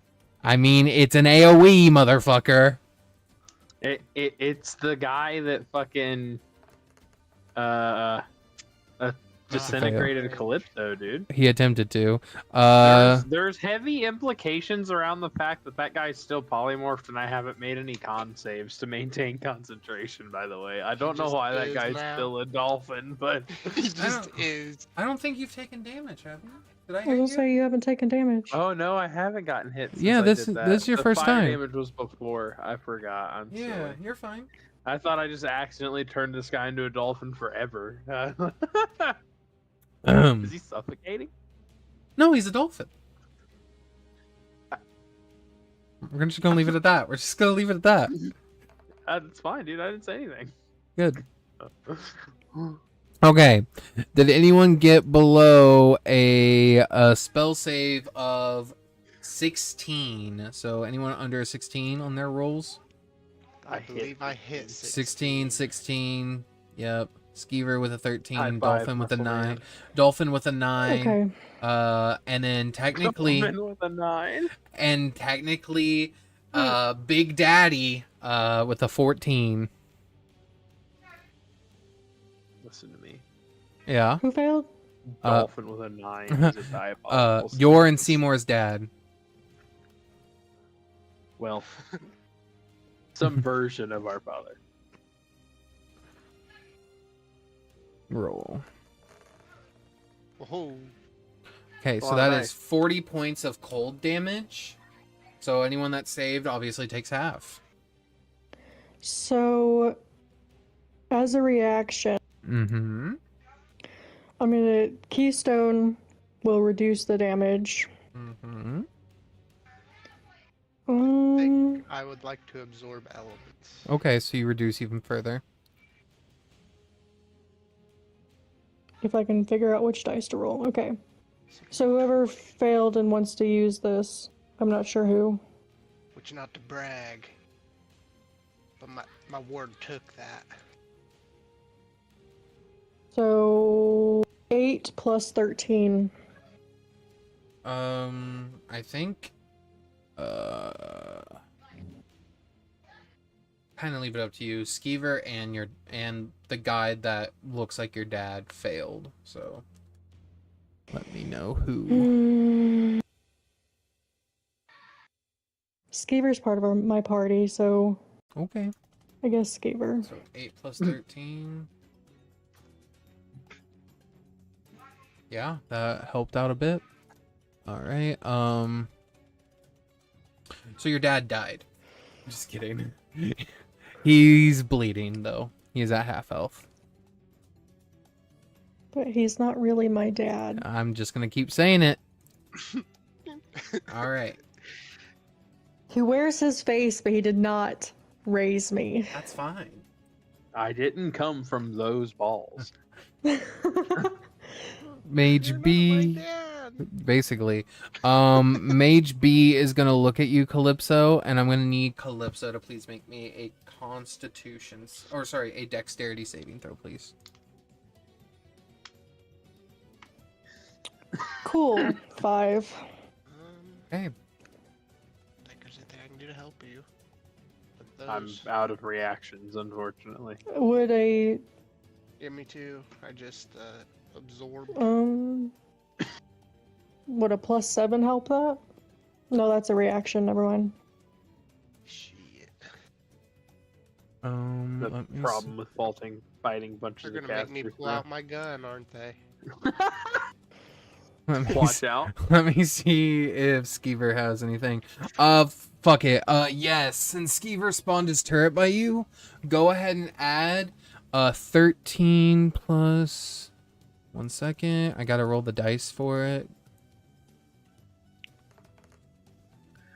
It's a D12. 14, so 13 plus 7, 20, yeah, 20 temporary hit points.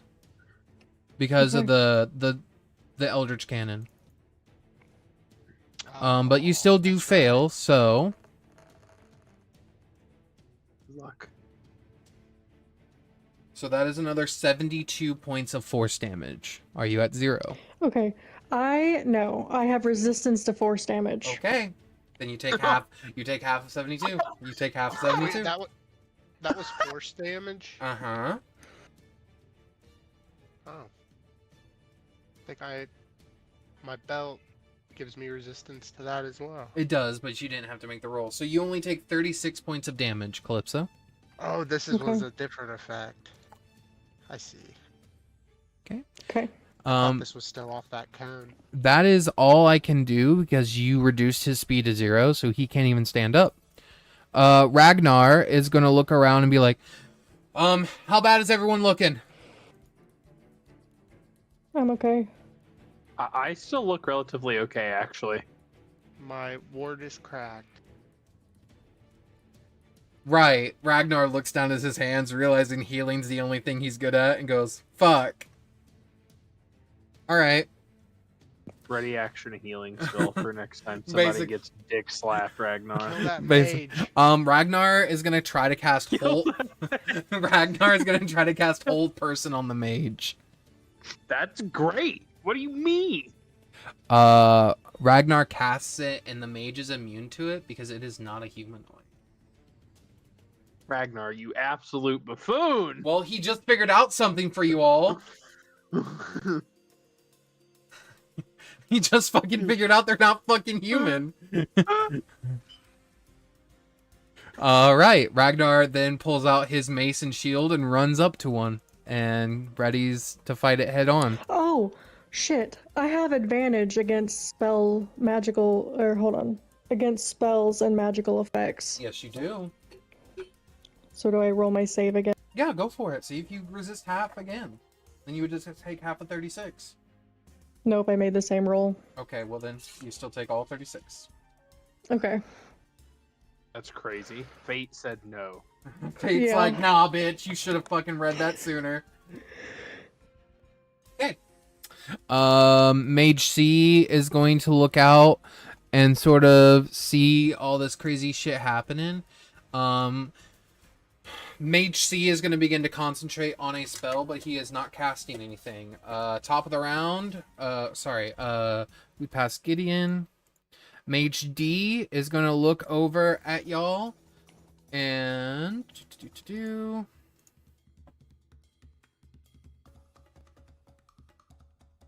I need everyone in that red circle to please make me a dexterity saving throw. So that's Ragnar, Skeever, Seymour, Gideon, Calypso. Is this a magical thing? It definitely is. It's Fireball. Okay. It's 12. 18. Oh shit, Dylan. I just 11. realized we're using the same fucking dice. Who? Me and you, I think. There. No, it's because you're rolling for Skeever.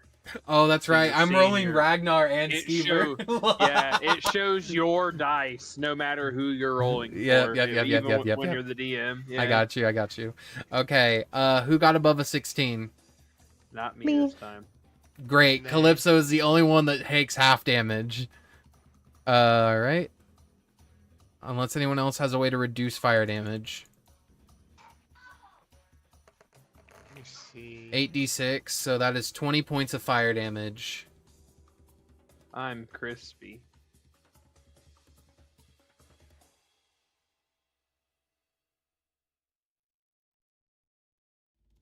So 10. Yeah, that'd be 10. Okay, that's it for that mage. Mage D is gonna back away also. Mage E is gonna move forward.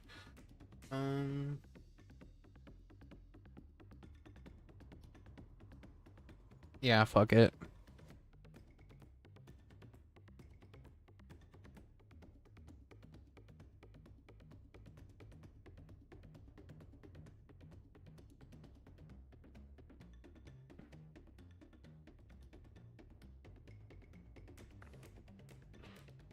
Down. He's gonna move to there.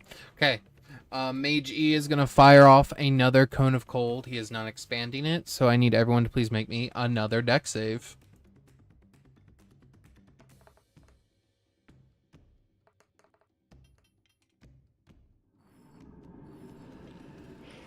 Yeah, fuck. God damn it. I'll lucky that one. Damn. Yep, nope. 14 it is. Okay. Not in that one, but not much better. Okay. 'Cause I rolled a 1 and a 2. Well, Gideon, you were actually not in it, so Oh, I'm sorry. you're fine. Gideon's just trying to be a part of it. Be sure that's how much. I'm trying to get the dice log to work. Oh yeah, it likes to fuck up. I'm going to... Mm-hmm. I am going to use my reaction to spell consumption this. Okay, what does that do? So he has to make a charisma saving throw against my spell save DC. And then tell me if he fails. Okay. Which is 22 currently. See if we're rolling that 20. Nope. That'd be a 1 and a 7. The spell is reduced by 1 level. Okay.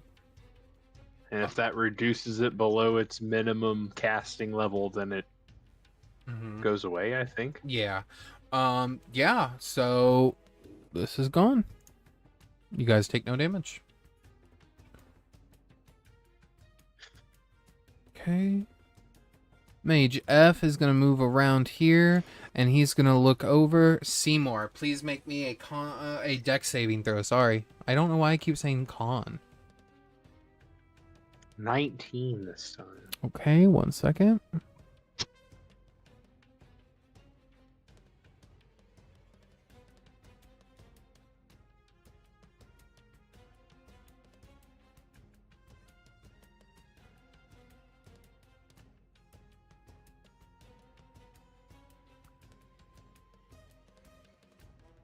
Okay, so that would make it half. Or is that not half? Let me see.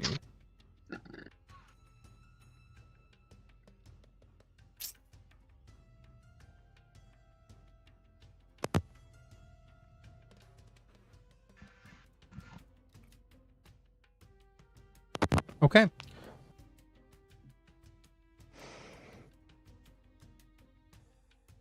to take half of this.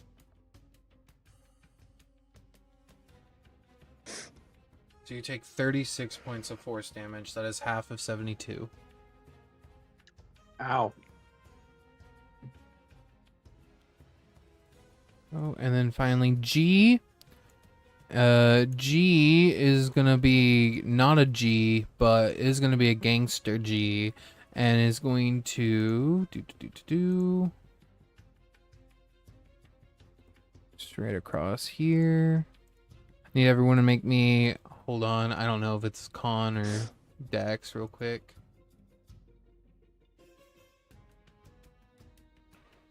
Oh, it is a dex. I need everyone to please make me a dexterity saving throw, please. 20. Perfect. 16.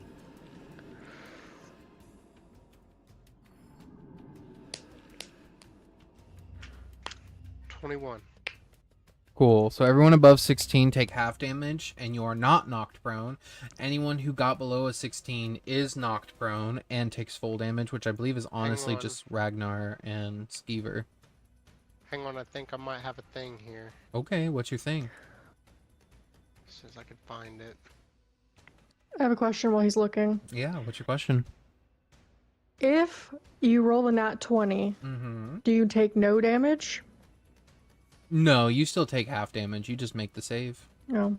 I was gonna say I get advantage. Mm-hmm. I already passed, but The only way you can take no damage for saving throws is if you are a rogue or a monk with evasion. gotcha. They Yes. may be out of range for it, but it says on the belt, Mm-hmm. expanded anchor. Mhm. Allies within 10 feet of you cannot be moved against their will and have advantage on saves versus being knocked prone So- or restrained. Skeever would be closer to you, but he is still 24 feet away because on a ruler he's 12 feet from you, which doubled is Yeah. 24. So Yeah, Skeever and I shouldn't Ragnar. have moved away. You're fine. So, Simour and Calypso, you guys just sort of rise up on this wall of ice that is summoned. Ragnar and Skeever are sort of knocked prone. Gideon, you sort of hold steady. You are not knocked prone because you can't be. But everyone, you three will take half of this damage that I'm about to roll. Skeever and Ragnar take full. So that is 13 points of cold damage. Okay. There we go. Okay, there we go. Wonderful. Everyone's looking good. That's it. Top of the round. Skeever. We're actually just gonna go Simour. So Simour, you're up. What you doing? Just so I can take a minute and breathe. Nope. It's your turn. No. Oh, it's always your turn. We will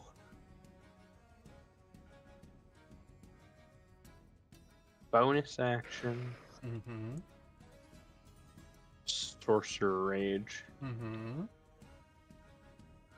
Then we will, with my item interaction,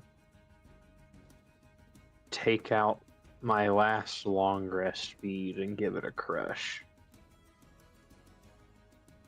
Okay.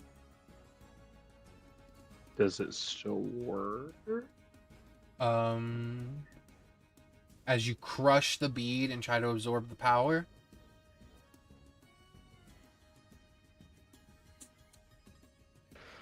Go. As you crush it and sort of absorb the power, you feel it absorb into you, but it does not heal you anymore. But your spell slots are restored. We take that.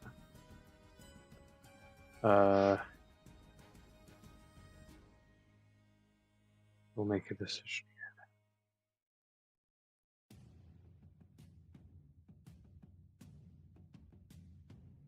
We are going to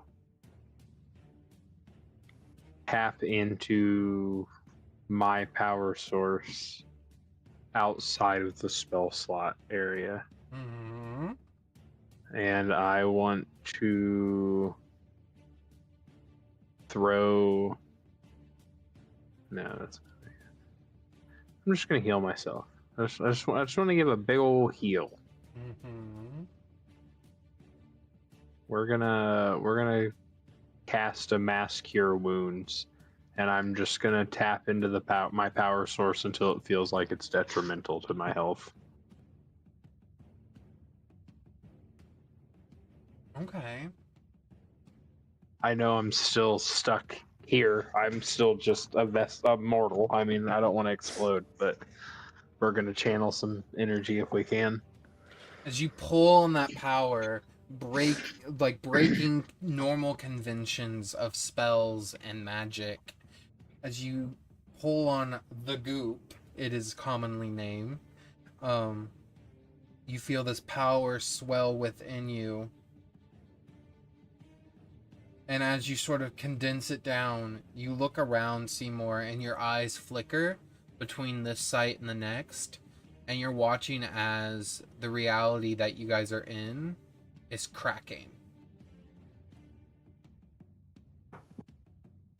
But you pull in this power, and as you do, an explosion of magic come out of you, and I will let you decide.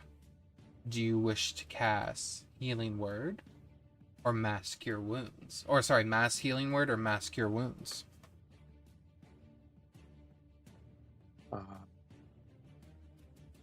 I do not know what Mass Healing Word's difference is right off the top of my head. I have Mass Cure Wounds prepared. Oh, so you have Mass Cure Wounds. Sorry. Would you like Mass Cure Wounds, or would you just like heal?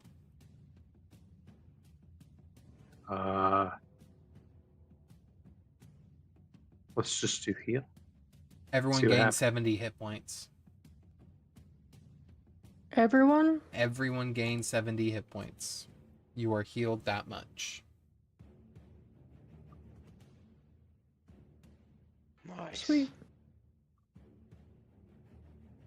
Seymour, your eyes flicker as the magic is released, and you watch as, like, the world stabilize, essentially, after that magic was released. Boy, okay. That is my turn. That's my action, my bonus action. We're gonna go straight to Calypso. What you doing? Okay, I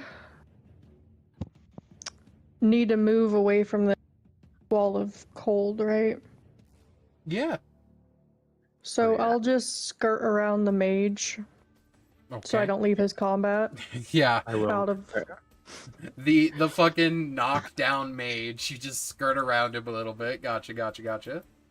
Hey, he Or can I swing can from the step right ground. on him. I mean, you step on him and he goes, "Oh, Mom!" Oh, Jesus, I have to go. Okay. I'm gonna use my action to summon the porter. The ground begins to shake where you all are. As Calypso, you hear Echo go, step a little to your left. I will step a little to my left. As you watch him just slam the fuck down. Right next to where you were standing. And you hear out loud, "Hello, mistress. How can I assist you today?" As Porter appears. I forgot, he was like 12 feet tall, wasn't he? Mm-hmm. Okay, we're fighting. Does he go immediately after my turn, or do I have to take... Immediately after you. And you mentally command him. Okay. So I will, as my bonus action, or do I have... No, you didn't say I had to use my bonus action to command him. You mentally command him. I'm going to, because Mage B is down and he's taken quite a few hits, Mm-hmm. I'm going to Covetous Brand. Okay. G. Mm-hmm. Because he's going to be my next target. Okay. And then let me pull up my porter.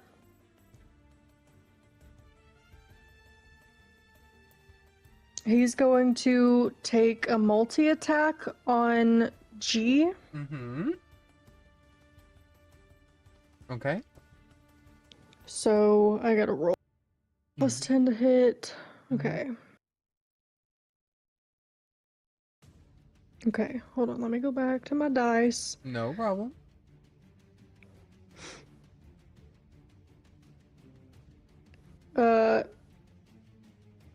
No, he doesn't hit. I'm assuming an 11 doesn't.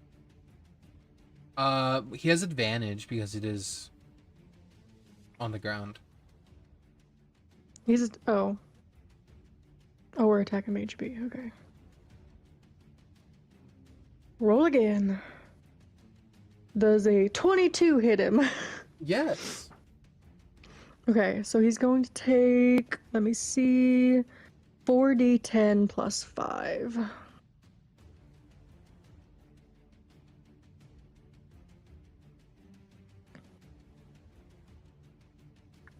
30 points of damage.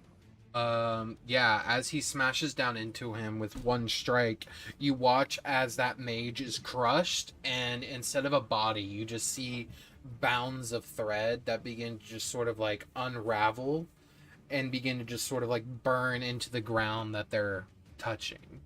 That mage is gone. Okay. So, can he use his second attack on G then? Yeah. Just sort of Okay. whip around and just smack G. Yeah. Go Okay. ahead, make the roll. 28 to hit. Yes. All right. And 4d10. That is 17 points of damage. Okay. Mage G is still up.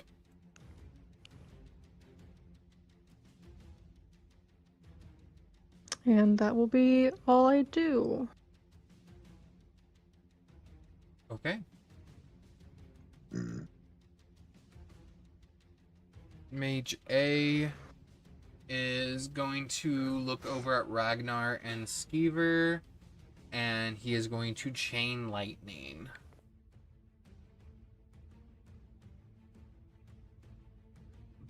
Fair. I also considered that.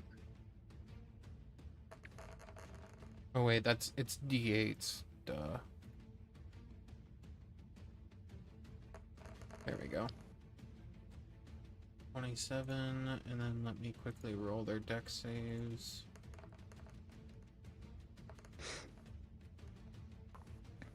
Skeever saves, but not Ragnar does not.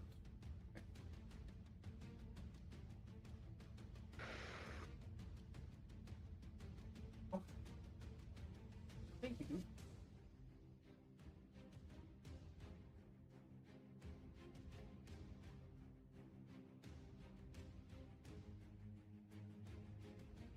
There we go.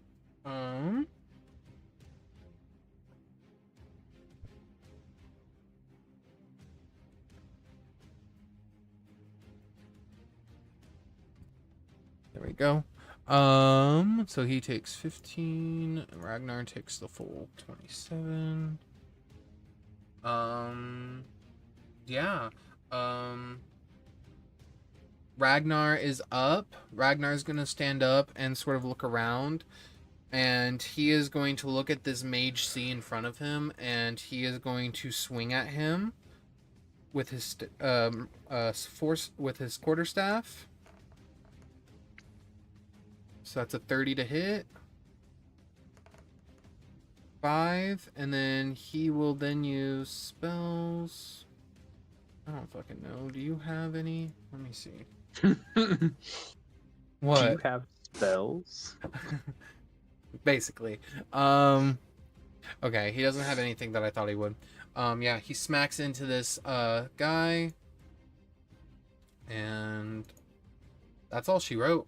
So that guy takes 12 points of damage.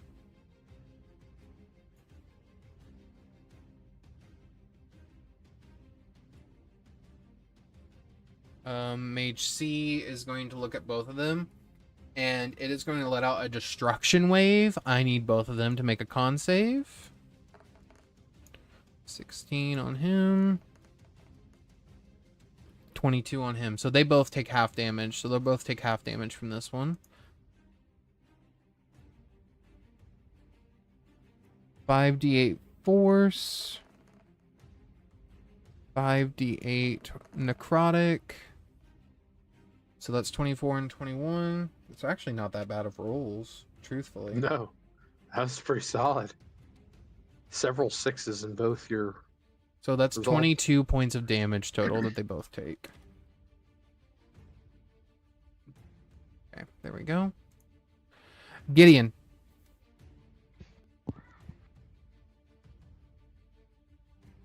Okay. So, I know you moved Mage C like back a little bit just to imitate him floating. Yes. So he would still technically be above the previous spot. Mm-hmm. Can I throw him at Mage G Yeah. with telekinesis? Throw Mage C at Mage G? Yeah. Do I need to make any kind of roll for that? No, he's still telekinetically bound, so you smack him into G. Yeah.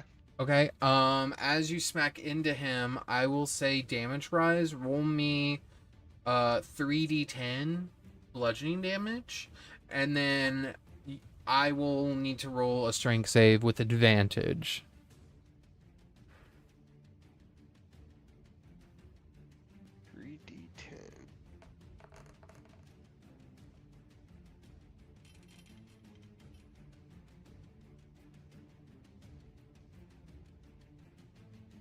$16. Gotcha. Okay. So I don't get break out of the telekinesis yet. So that's your bonus action, I believe, to use telekinesis, like moving around. What's your action?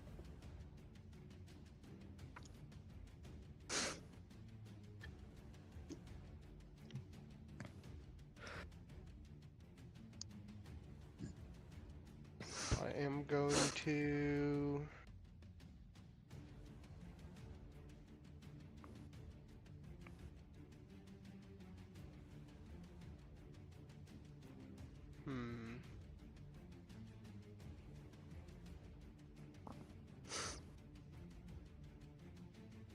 I'm just gonna shoot a firebolt at Mage H.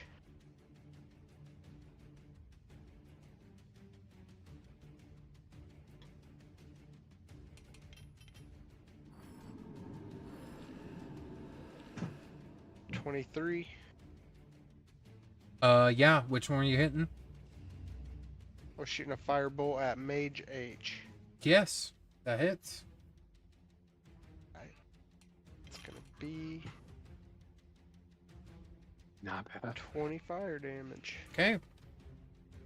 Going to absorb that, so I only take half. Oh, you know, I am not taking into account. I'll let you move because I also wasn't thinking about it, but there is a wall of ice in front of you. Oh, I see. You want me to make a roll first? I mean, Against do its you want to effects? hit the wall of ice and try to break it, or do you want to just move? Oh, I see. Because it does have an AC and health. It's up to you. Like what you rolled, I will let you go ahead, and that shatters a chunk of the ice. Yeah, that's fine. Okay. We'll break the piece of the wall. Then I will do this. Boop. There. Chunk is broken. Now we have a Vision. way through for now. Yep. Okay, so I won't use absorb elements. Perfect. Okay. I'm just gonna reposition a little bit so I That's can have fine. a little better visuals. All right, Mage That's D. That's my fault. Oh well. 1 second. Can he see through the wall of fire? Wall of fire. You can see through walls of fire. You just can't really step through them without taking damage. They don't obscure vision. Okay. There we go. Yeah. So technically, this mage that just got smacked into this mage is gonna fucking recoil its goddamn head and look over at Seymour, and that spell it's been channeling, it's gonna let it fly. Seymour, I need you to please make for me a Constitution saving throw. Counterspell. Roll me a d20 and add your spell modifier. Unless you're upcasting it beyond 3rd level. Just see how it goes. Okay. Alright. All right. I'll roll off.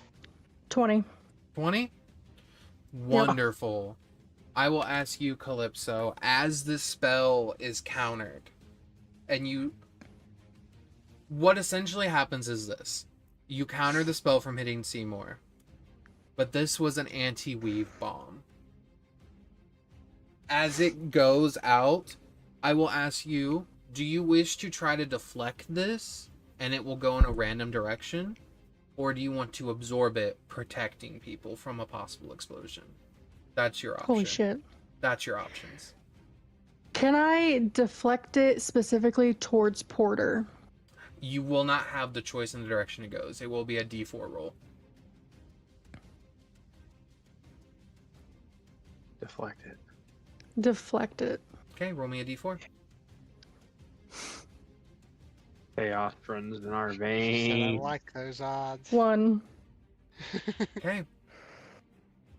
You watch as the ball of anti-weave energy sort of pulses around you, and the shield reverberates it, and it ping-pongs it back and forth until finally it goes off in this direction over here.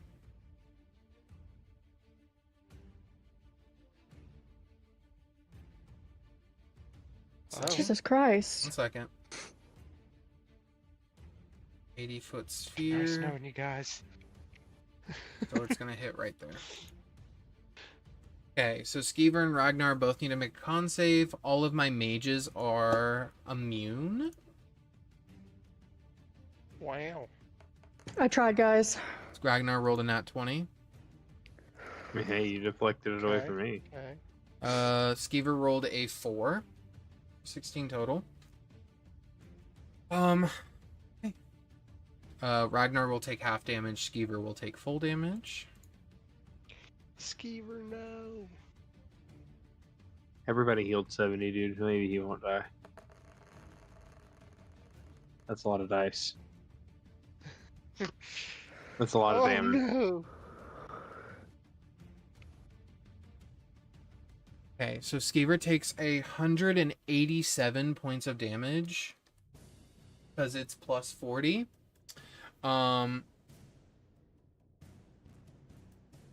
Okay, that happens. And he probably doesn't have absorb elements, does he? You cannot It absorb. doesn't count as an element. Never mind. Yeah, you cannot absorb anti-weave unless you want to be infected by anti-weave. So Ragnar takes only 93 points of damage.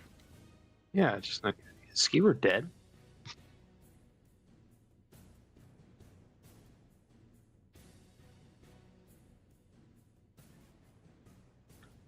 Is he killed outright, or is he making throws? You turn, Gideon, since you're the only one that can see Skeever because you're in the opening. You watch as Skeever's fur goes white. And you don't see Skeever anymore, Gideon.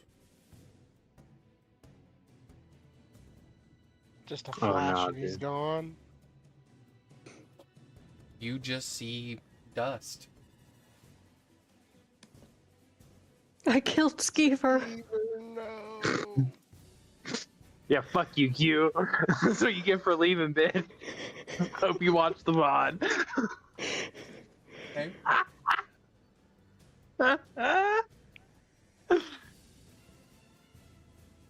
That's unfortunate. I'm Let me see. not sure what to do about that. I'm not sure there's anything I could do here reaction wise, but I'm looking.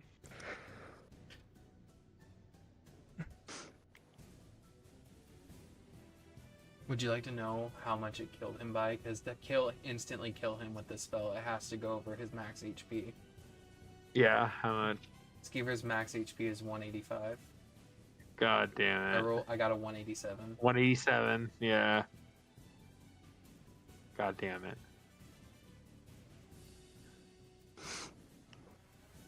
Okay. So Skeever's gone. I don't think there's anything I can do. Mage D cannot do anything else. Mage D can't do, or the mage that blasts the spell can't do anything else. Mage D is going to look over at Ragnar, and he is going to, well, actually, first things first, this goes away. Mage D is going to step forward, and he's going to Arcane Bolt Ragnar. 25 Jesus. to hit. 16 points of damage to Ragnar. Ragnar's still up.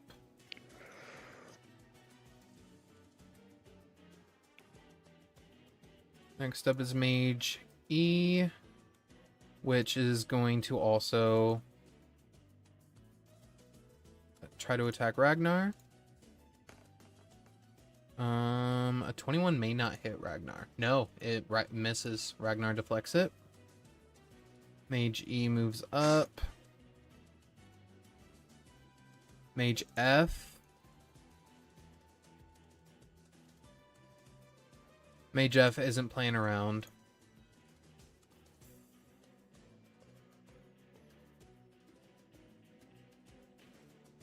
Ragnar needs to make a dex save, and so do my two mages.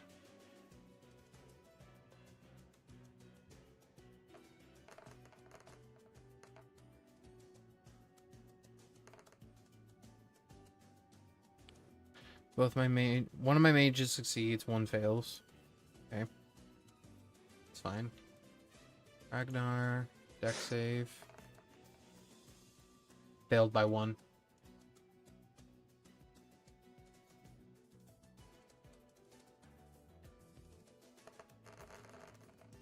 Okay. This mage takes... this one takes the full 26. Ragnar is down, but he is not dead.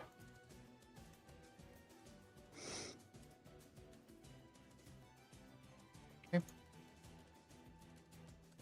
Mage G is going to look over at Calypso, and she is going to look at you. There's a giant thing standing in front of me. There is a giant thing.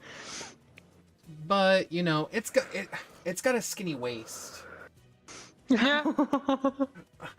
Porter looks at you and says, I am thinning. I mean, that's fine. I'll just move to right there so I can see you. And it's going to look at you, Calypso, and Calypso, I need you to please make me a... Let me make sure I get the right one, because I always fuck it up.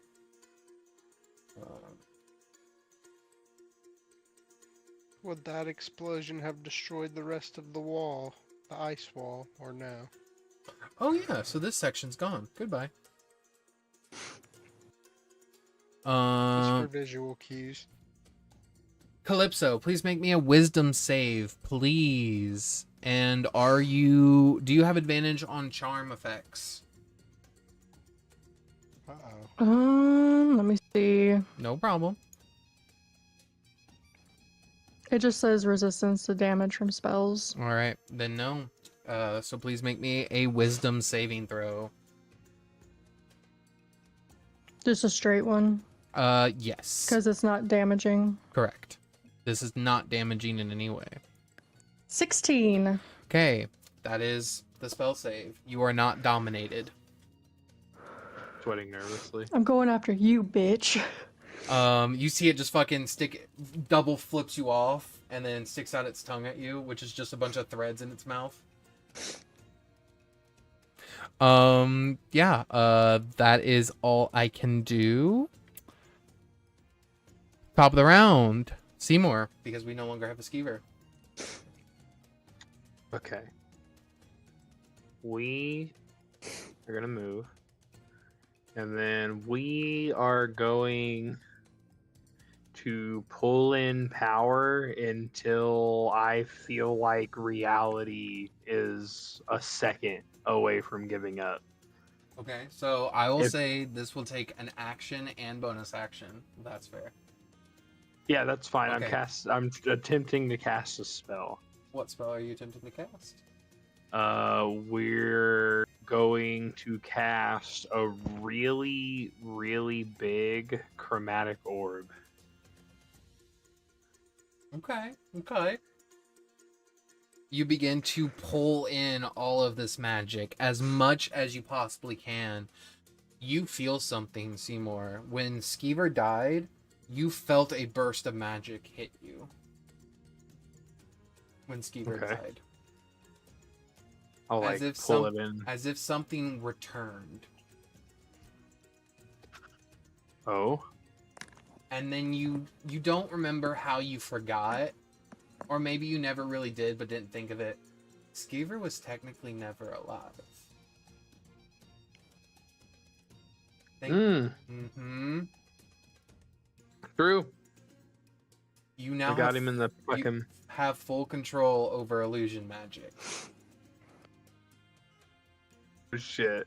just like full control over necromancy. Excellent. As you sort of pull this all in, and this magic begins to sort of feel out the rest of your body, Calypso and Gideon and Ragnar all sort of feel this tug as you pull in magic, even from them. It's not hurting them, they just feel like magic for them may be harder to use right now. And you begin to channel this massive, powerful chromatic orb.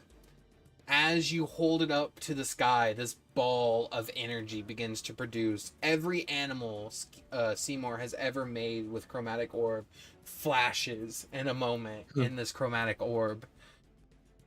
And your eye flashes open, and you sort of hear this thing in the back of your head going like, you're getting close. Uh-oh. And your eyes sort of flicker, and it's less that the world is trembling or about to implode, and more that it's getting to a weakened state, and something on the outside is trying to claw its way in. And as you're weakening this side, it's making it easier. Uh-oh. Okay. You make it to that point where you think the walls are about to come down, and as you open your eye, you release the chromatic orb, except it's not chromatic orb anymore. You cast chromatic swarm. Oh god. You watch Okay. as balls of energy, you get to choose 6 impact zones. Each of them are 20 foot spheres. Where are they going? 20-foot circles or 10-foot circles? 10-foot circles, but since this is double scaled, it's... Yeah. Yeah. Hey man, I like your orbs. Thanks, man.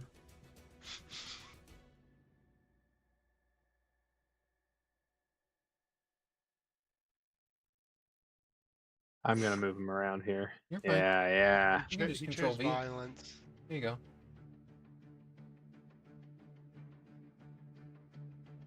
About to witness the end of all things, or what?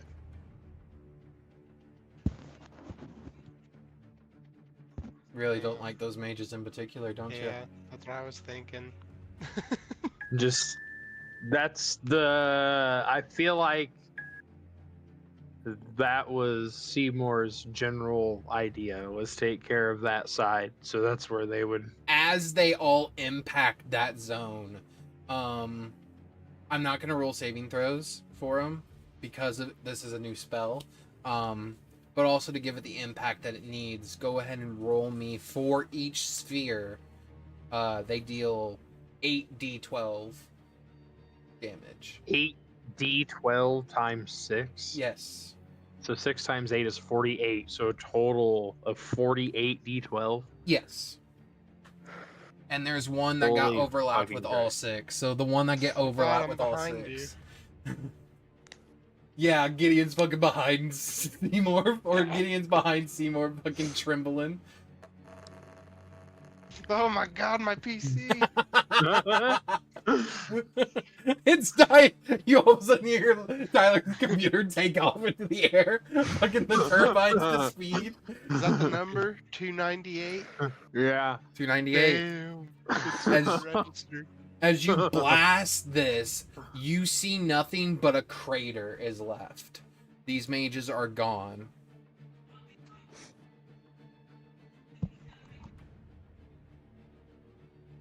Seymour, for doing this, you do take 1 point of exhaustion. Super fair. And whatever highest level spell slot you have is consumed. Also very fair. And that's it. That is my turn. Calypso, you just watch Seymour summon the wrath of the heavens. What are you doing? So I'm gonna look at Mage G, Yeah, and I'm gonna try something I haven't done before. he's flipping you off still. I'm gonna do as a bonus action Withering Comparison. Okay. He needs to make a Wisdom saving throw. Okay. Is this a spell or magical effect? Yeah. It's my sin, so Nope. It's neither of those then. That's a 7. he fails. So Mm-hmm. it now has disadvantage on attack rolls, Mm-hmm. and let's say his his speed is halved. Okay. All right. Then I'm going to move up to him, Mm-hmm.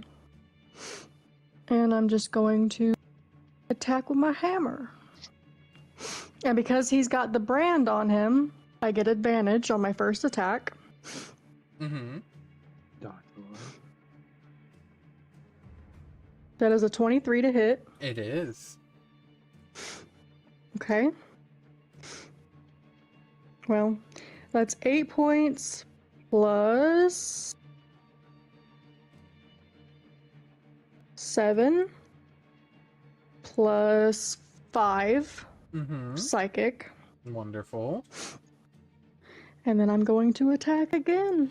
I don't know why it's not wanting to show me your rules anymore. I miss seeing I don't them. know. I didn't change it. I know, it's fine. I just miss seeing them.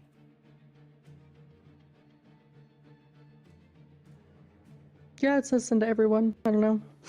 All right. That is a 19 to hit. It showed me It that showed one. that one. That's weird. Yep, that hits. Okay. So that is 12 plus 3 plus 5. And he needs to make a... Ooh, I probably should have done that first. To see if he was knocked prone.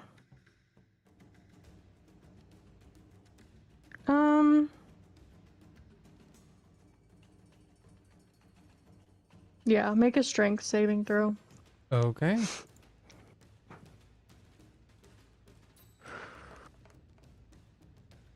$13. Nope. So he's knocked prone. Alrighty. Do you want me to roll that second attack to see if I got a 20? Yeah, go ahead. Now crush his head. I did not. He's still so. flipping you off. His speed is now reduced to 0 as well.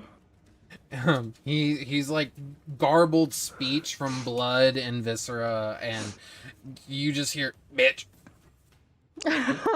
Awesome. So my porter's gonna walk up and stomp on him. Do it. I love that for Porter. Porter's like, I've been working on my strut. Okay, and he's got advantage. Well, that one didn't hit. That's good that he's got advantage. Mm-hmm. Natural 20. Yeah. Opposite ends of the spectrum. Roll that advantage. So would that be you double the dice, right? Yep, so it'd be 8d8. 8d10. 8d10.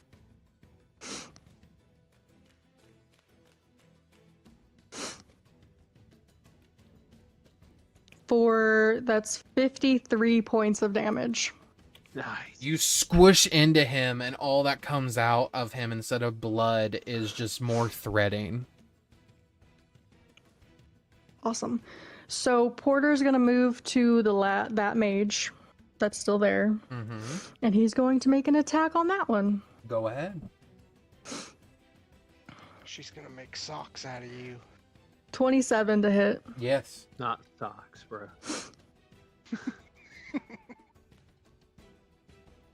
That is 28 points of damage. God damn it. Hitting heavy. Okay. Still up. All right. Okay, up next is going to be Mage H. He's going to look down at Ragnar, who is currently making death saves. And he's going to just strike him with a melee attack. Huh? 25 hits. See if the second one hits. 24. Ragnar is dead. Should I silvery barbs? It's up to you. Yes. Are you silvery? Okay. I don't have anything. Will to it help. reset on my turn? I mean, it is a reaction I'll have spell. Yeah. So, I mean, yeah, at the I start of your haven't used turn. one. Yeah, I'm Okay. gonna I try will to say Ragnar. Is it only one of them? Silvery Barbs only does one of the rolls? Yes. He's already. I been will hit Silvery with- Barbs the second roll. Okay. So the first one is a miss. Second one is also a miss. He is still making death saves. We saved his life. Next. I feel bad because I Save killed Skeever. Skeever, so. You each get to give somebody advantage too. Who are you giving advantage to?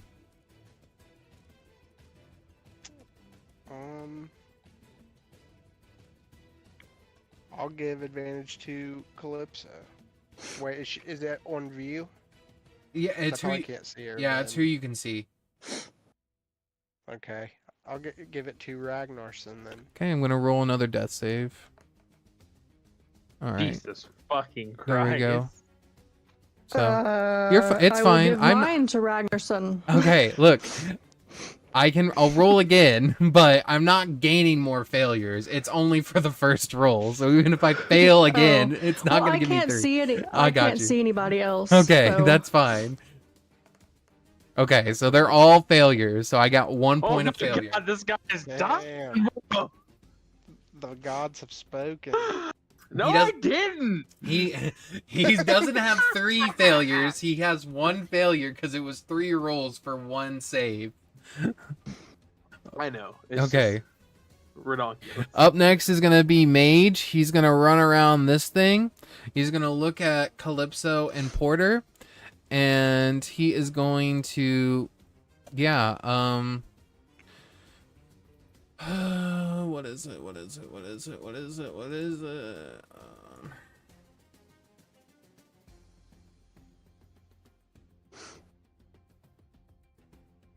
What is this? What level is this? A save? It will be a save. Is it? What level is it? It's not going to be used on Porter because I can only target 1 creature. Oh, well, you should target Porter. I know I should, but I'm not going to because that'd be dumb. And they're mages. I'm going to target Calypso. I need Calypso to please make me a charisma saving throw. I'm pretty sure my charisma is okay. Yeah, I mean it's not bad. You Oh. have a positive. Yeah.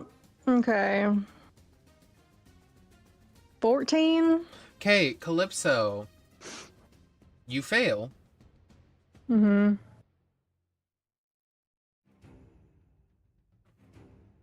Calypso is banished.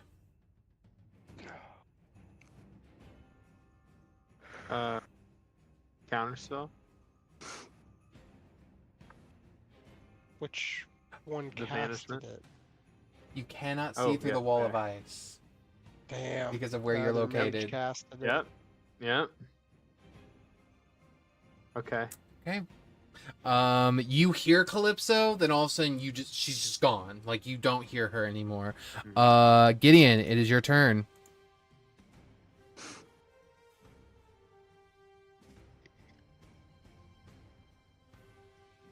Let me see my movement.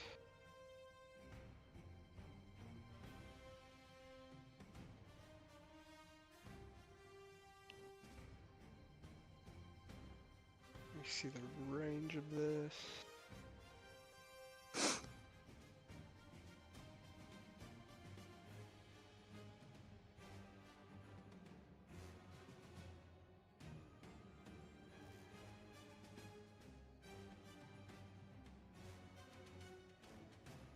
Okay. I think I'm just gonna be in range for this. Simour, cover your eye. I don't want you to see this. I cover my eye with both my hands where I keep my fingers spread. And I'm gonna take a shot with my revolver at the mage by the porter. Okay, what are you doing?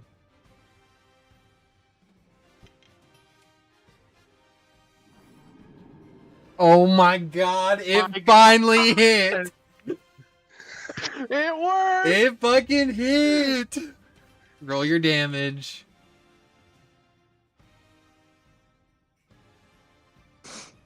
Looks like 18. 18 Over points of damage. But I was born for this moment. Hang on.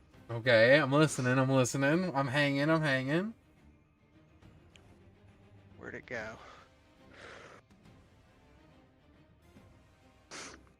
Astral Spark. Mm-hmm. Once per turn, when I hit a target with a simple or martial weapon, I can cause the target to take an additional +5 force damage. Okay, so that's 23? Yep. Mhm. Pow. Pow! I don't know if he's concentrating. I am on damage. concentrating. See if Let's see. Double threes. Calypso returns. You're next on the list, bitch. It turns to you and just fucking still double flips you off because it's been the one that's been in. It's like, I don't give a damn. Let's see. I don't think there's anything I can do with my bonus action. Mm-hmm.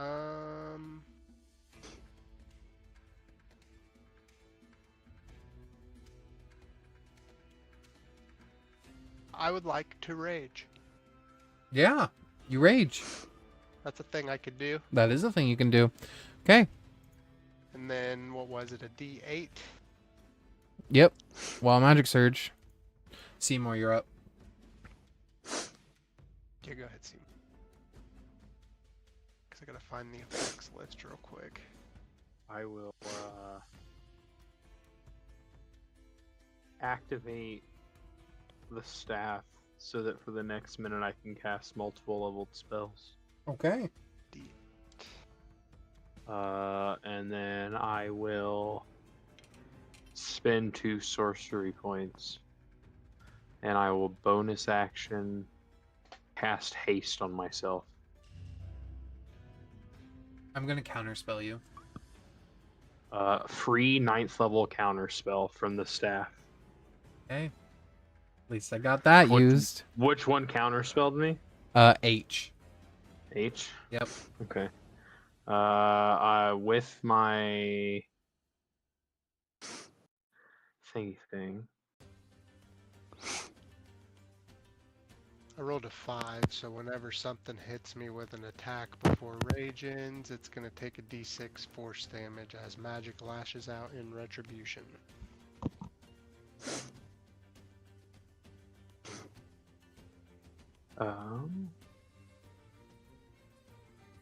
Angry Hippo.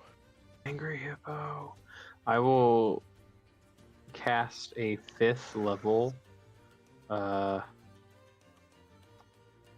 with my bonus action, or excuse me, with my first action, a 5th level Spellfire Flare at Mhm. Mage H, Yep. which is 5 individual beams, all Yep. with advantage Yep. because of Sorcerer Rage. So 33. So 31 with the 20. -2, natural 20. We'll go ahead and roll that one's damage because the dice forces it. So I have 1 pending. Mm-hmm. 26. So all 3 hit. I've already taken the damage from the crit.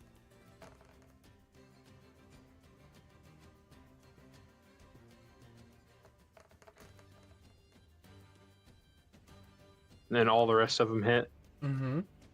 Okay, so that'll be a total of 8 more D10 radiant damage. Damn.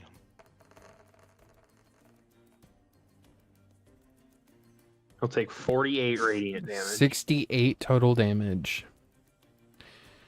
You just eviscerate this motherfucker until there's nothing left but threads. And then I will walk up, and with my second action, I will use a 3rd level Cure Wounds on Ragnar. Mm-hmm.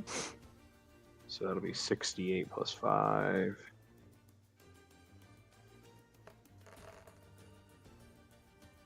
He will heal 30 Alrighty. and no longer be dying.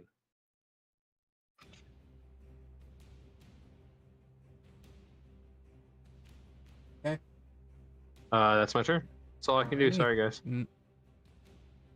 You did good. Calypso. I'm trying to decide Yes. if I want to use my spell or if I want to use my brand.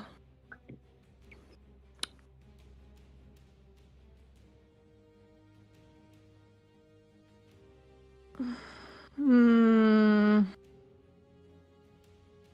Beat his ass. You know what? We'll mark it. Covetous brand. Okay. All right. And I'm gonna walk up to that bitch. All right.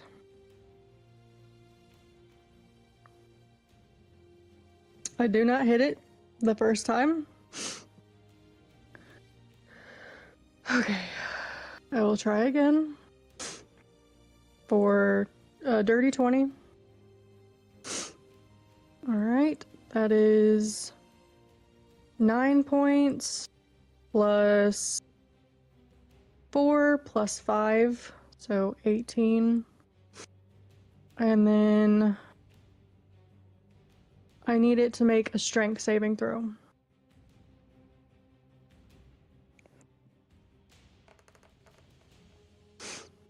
$14.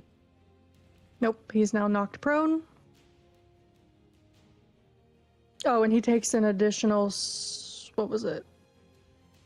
My proficiency bonus, so 5 points of psychic damage. Wonderful.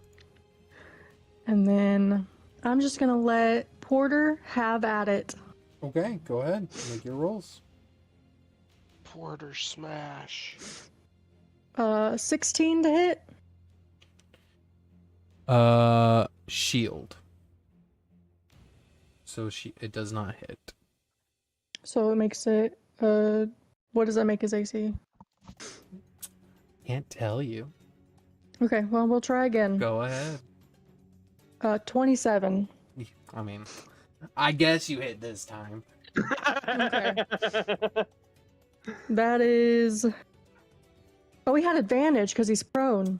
Girl, I can't keep telling you he has advantage. You gotta remember. I was trying, okay. I know you're trying. So I'll do the first one again. Go ahead. But that one was 27 points of damage. Okay. And that one is 15, no. Okay. So Doesn't hit, 27 points of damage.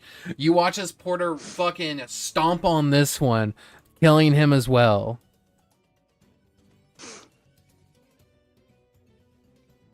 That's my new best friend. Good job, Porter. The wall of ice crumbles.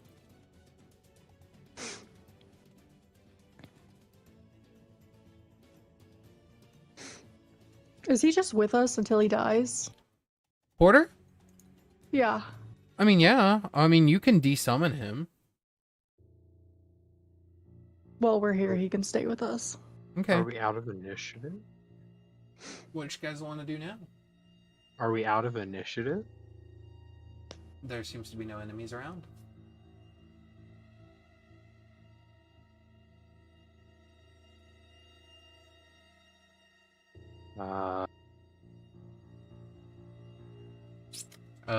Ragnar will pick up the leftover items from Skeever and sort of like put them in his bag and just say, I can't believe he's dead. I mean, he wasn't technically alive. What? To be fair, What? Ragnar doesn't know that. Like he That's just... okay. Yeah, It's fine. It's fine. What do you mean? He was here. Listen, it's really complicated, okay? It's fine. He's not here anymore. We don't have to Seymour, worry your about stomach hurts all of a sudden. Like not like it. Okay. the kind of like you ate something wrong, almost like butterflies in your stomach and terror. I turn on my true seeing and just like look around frantically. You turn on your true seeing and you look straight directly in front of where Ragnar is. You see a shadow moving, eyes opening, and just stares at you all. It is completely invisible to anyone that does not have your type of sight. Does it realize I can see it? It notices you, but takes no mind to you. What does it look like? Second. Like this. Oh, that's lovely. Oh.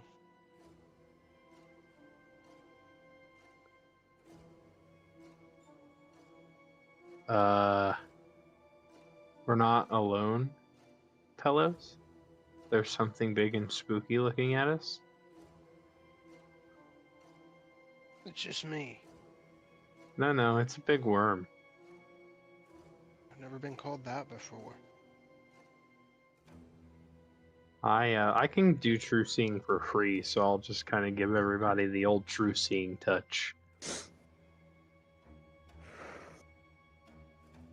Oh.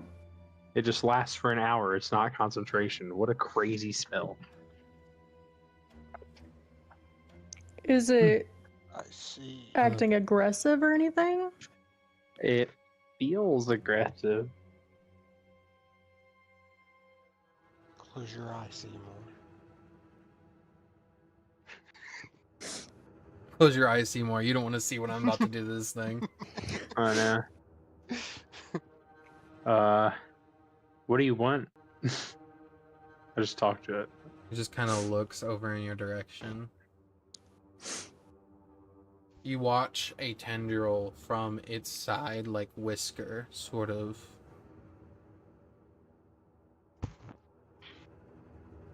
Move over to be in front of you, and you watch it sort of carve into the air, and you got the rest of you watch in real time as like you're watching space separate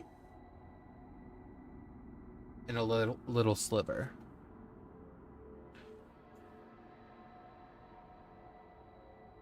What the fuck?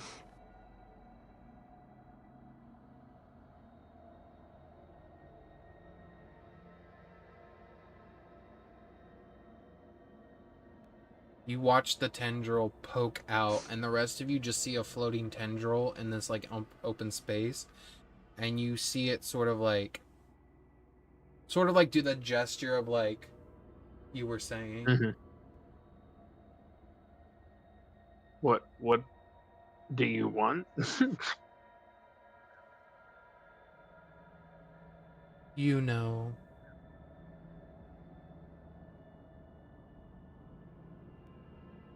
You know what we want.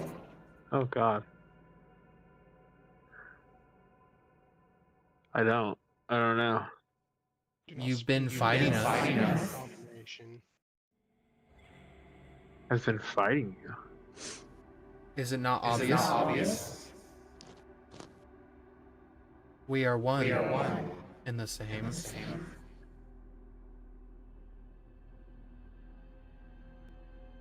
It is a pleasure to meet you.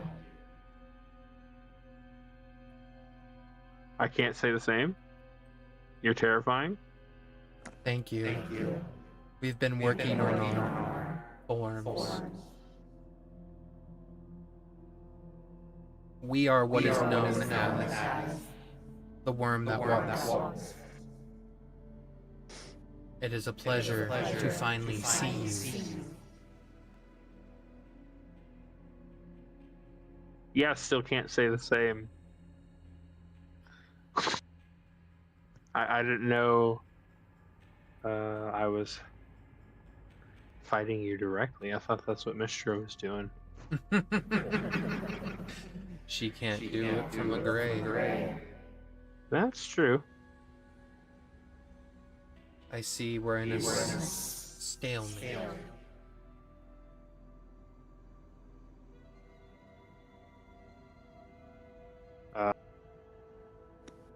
I guess I'm gonna have to fix the hole so you fuck right on off for a little bit longer. No. You watch as more tears begin to pull against the reality that you're in, and you begin to see it press itself up against like your reality, sort of like one of those like kids' toys that when you press your face into, it makes you look like the pixelated self. Yeah. Yeah, you begin to see that actually happen in real time. Jesus Christ. You see, we finally made it back home, and we want to stay. The whole point of this quest was to rid of gods, to have magic back with mortals again. No longer shall we be controlled or contained. Our power will be known, and we will reign supreme.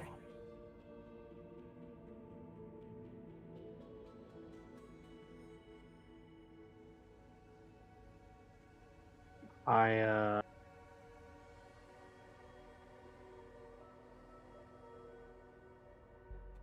don't know about that. That's fine. You may die here. I need everyone to roll initiative as it breaks the rest of the way through. Shit. No.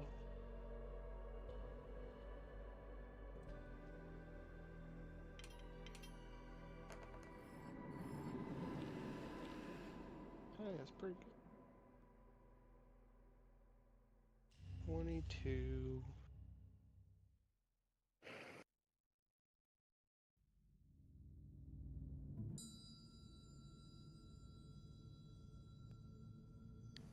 There we go. Okay. There we go. Alright, everyone roll. So we got a 18, a 22, and an 8. Okay, and then this will just go right beneath Calypso. 8. Is that 8. person at the bottom supposed to be my dad? Yeah. Run. Unless he has magic. Okay. He didn't fight with us, so... Simour, you're up. Didn't somebody roll like a 20-something? Oh, sorry. Gideon got a 20. Oh, Why I could be didn't... wrong. No, I don't know why I didn't give Gideon what I was supposed to give him. Hold on. Can this fucking thing work, please? Work with me. Work with me here. There we go.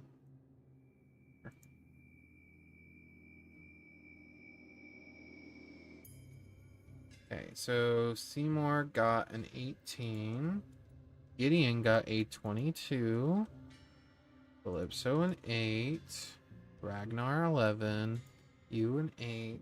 Zeri 11. This thing. There we go. Okay, there we go. Now it updates. Simour, or Gideon, what are you doing? I cast Bigby's hand. Okay. Since you are casting a spell, I need you to please roll me a Constitution saving throw.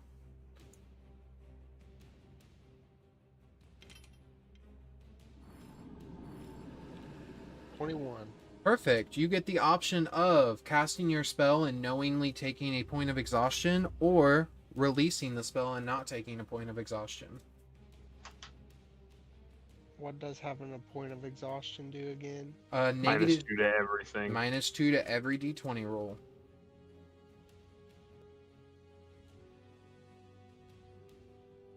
Krishna DMG. Oh, yeah. I guess I'll take a point.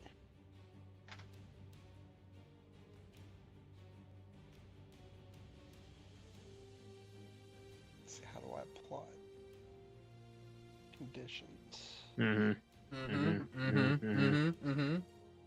exhaustion.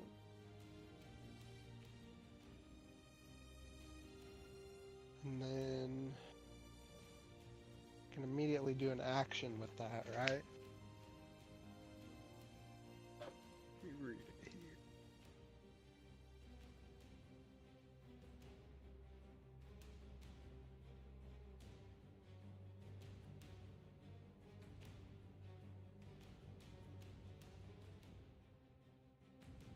I'll just have it do the clenched fist.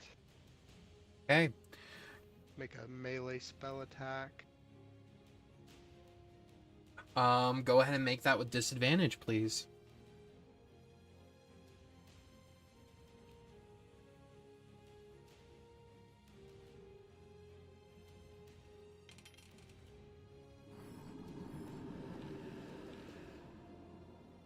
Okay. So that's in that one.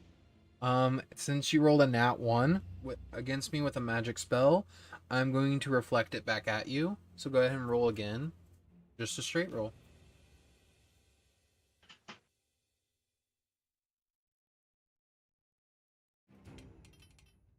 My modifiers for spell attack is plus 16, actually. So does a 32 hit you, Gideon? No. Yes. Okay. And not if I shield. Are you shielding yourself against your own attack?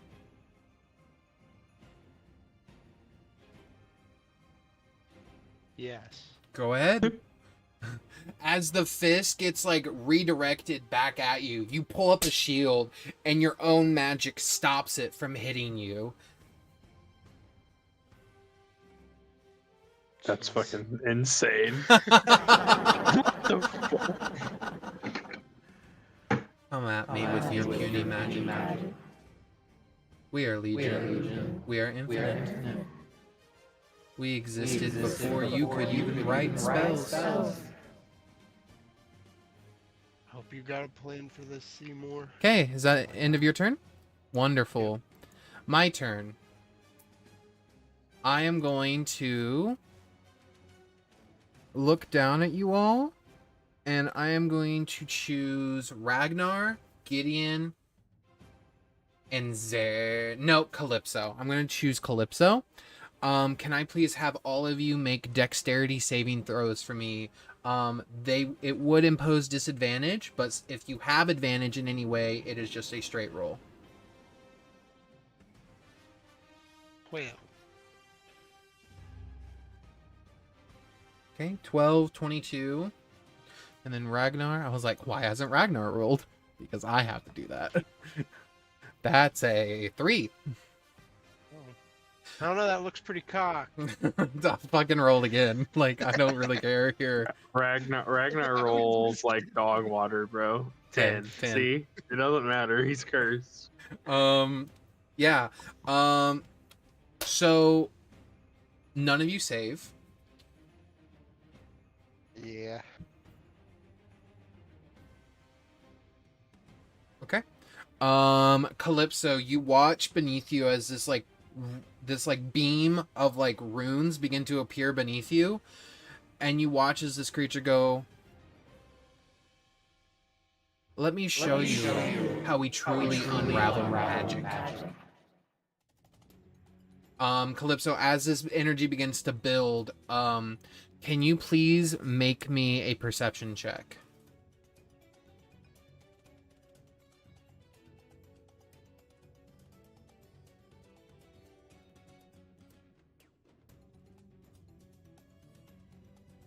Okay. With a 15, you watch as you see the man that looks like your father run to where you are and just shoves you out of the way completely, and the runes erupt around him. You take no damage for this, Calypso. But that guy's cooked. Most likely. There we go. Nope, that's one too many. There we go. Okay. All right.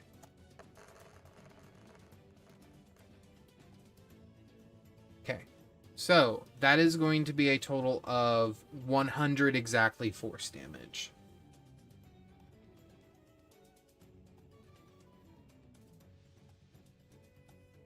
So, Ragnar, it does not kill him outright because it's his current HP plus his max. He is at 0 again. My belt gives me resistance. It to does. force, but that still hurts a lot. So Ragnar is at 0. Zeri looks at you, Calypso, and says, I know I'm not him, and I won't replace him, but I can't watch you die again.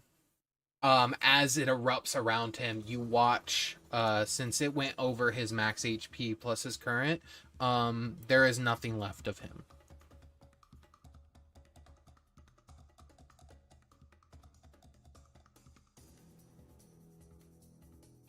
You see the shadow look at you all and say, Hold on. How much over? Do I get to know how much over his HP?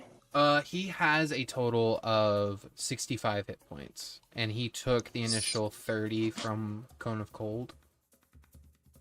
Okay, so there's nothing I can do. I mean, unless you have a way to block about 40 HP worth of damage. The shield gives 3d10 plus like 13, so I doubt it. I would say even rolling max, that would be 23. No, it wouldn't. It would not stop it because it would still be over. It would still be that. Yeah. If I rolled max, it'd be 43. 43. I mean, you can try it if you can get max. They're not gonna work for me. I already know that. That's the only thing I can suggest to you. If you want to try, you are free to try. No, it's okay. Okay, that's fine. I will just start crying as a free action. That's fine. You notice plunged into your hand is the necklace that he was wearing. And you watch him just eviscerate into nothingness. The worm then says, you see how easy that was for us? We are magic. We gift it to all mortals. You look at the anti-weave as a threat, but it's not a threat. It is power. We are giving power back. You are not the heroes here. You're just stopping evolution. It's simple. Let us through, and let this be over. Give us your new power, and we'll be on our way, and humanity will be at the top again. All mortal kind. No longer shall we be dictated by the devils, the demons, and the angels. I am then going to make 2 claw attacks against Simour, or I guess 2 tentacle lashes against Simour. There we go. So, let's see. That one's a miss.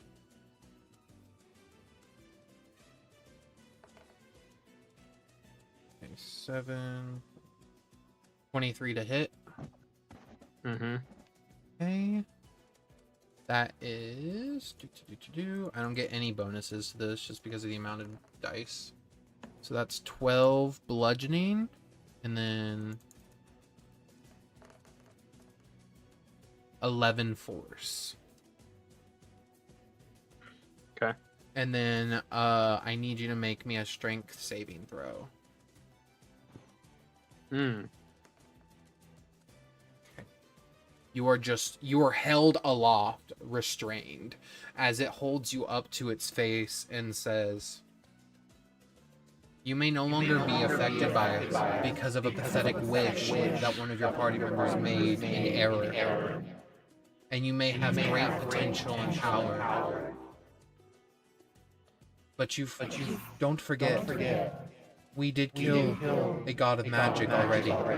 We can kill another." Seymour, it is your turn.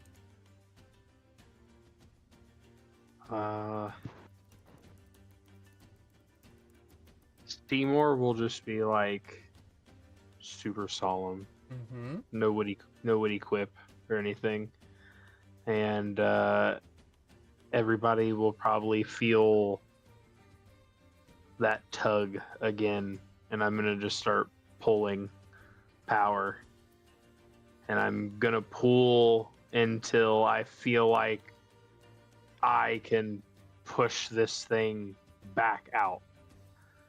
Okay. Regardless roll of what's me- happening around me. I want you to roll me with advantage a charisma saving throw, and I'm going to roll a charisma saving throw.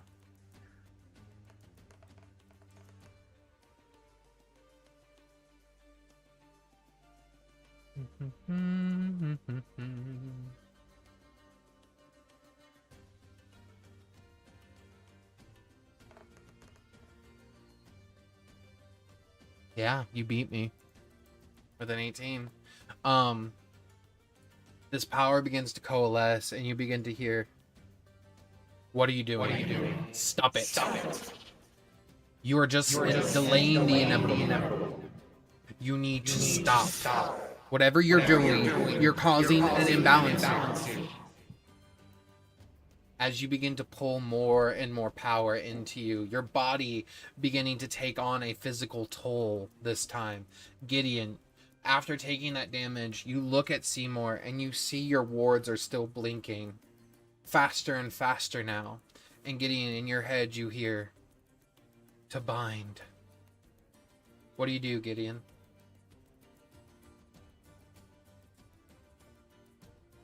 Oh shit. I'm killing everybody. Surprise. Tyler. I'm here. I'm reading something real quick. He's Oh, like, good. "Hold on, let me pull up the spell book real quick." Flips to page 32. Huh. It says here, "I'm fucked."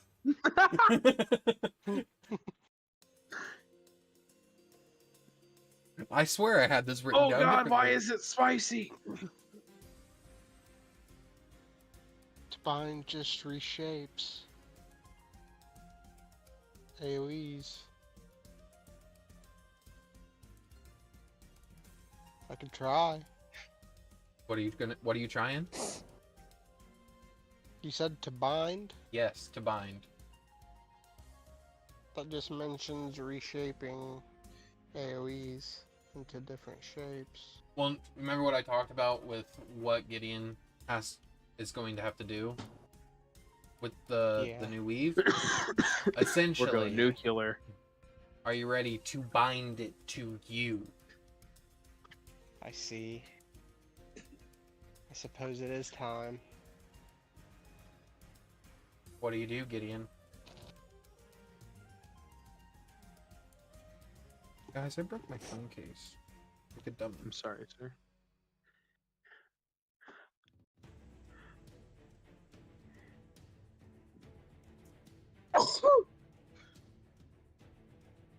What would you like to do, Tyler? How would you like to initiate the binding?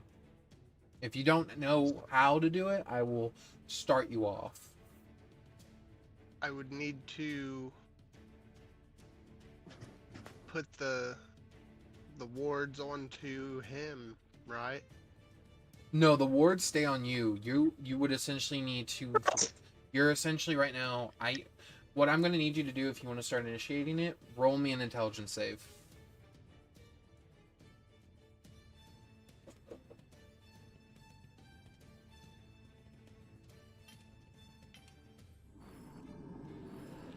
That's not very good.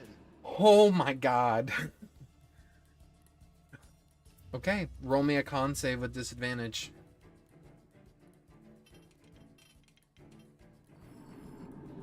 Okay, 19. You feel this power begin to course around Simour, and your body begins to sort of fluctuate, and you begin to look and see all of the magic flowing into Simour, and using your golden formula, you begin to edit it and begin to write it, basically imprint it onto your body, as if it's sort of like you're sort of a resistor. And you begin to become the conduit for Simour's goop, the living conduit that's needed. With failing your intelligence save, sadly, you do not know how to structure it properly, but that'll be something Simour will have to work out when he's fully in control again. Is he within 30 feet of me?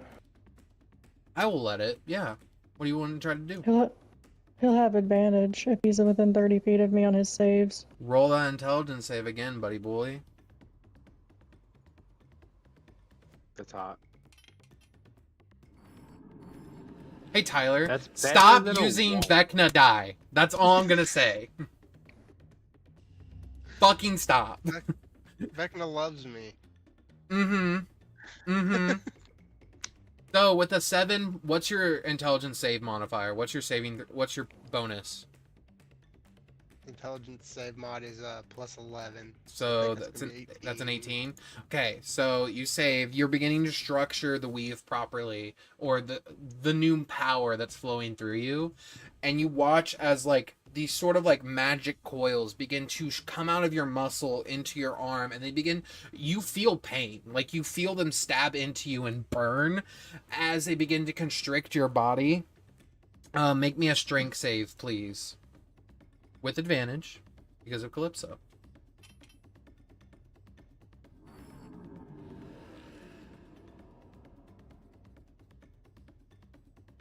With a 15, you hold sort of steady, not falling.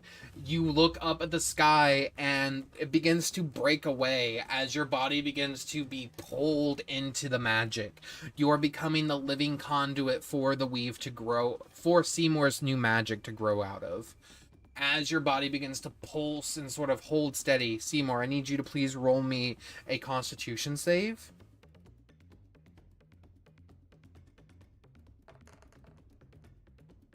Nice. 29. Simour, you also take 18 points of force damage from being restrained by the worm, as they're trying to make you break connection to whatever you're doing. After this happens, the power is still flowing within the both of you. Ragnar, who is at 0, is going to make a death save.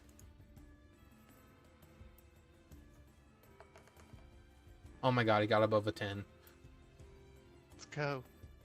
Calypso, you are up. You're watching as the worm is trying to break Simour's connection, trying to basically hurt him enough to make this a failure. What would you like to do, Calypso? It is your turn. Can I attack the tentacle that's wrapped around him? It will have a slightly higher AC. You can either attack him or you can attack the creature. It's whichever you prefer.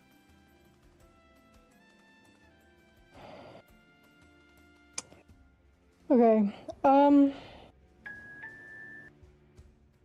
Slightly higher AC. Okay. Shit. If I brand it, then it gives me advantage on my first attack. Mm-hmm. So I will do that. Okay. Let's go. Okay.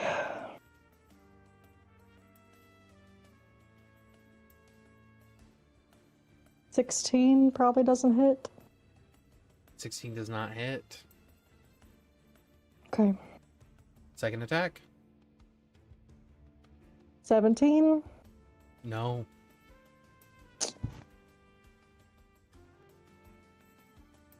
Okay. I will try I will have Porter try. Okay, go ahead.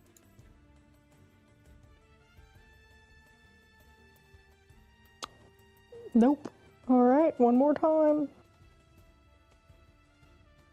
19? Actually.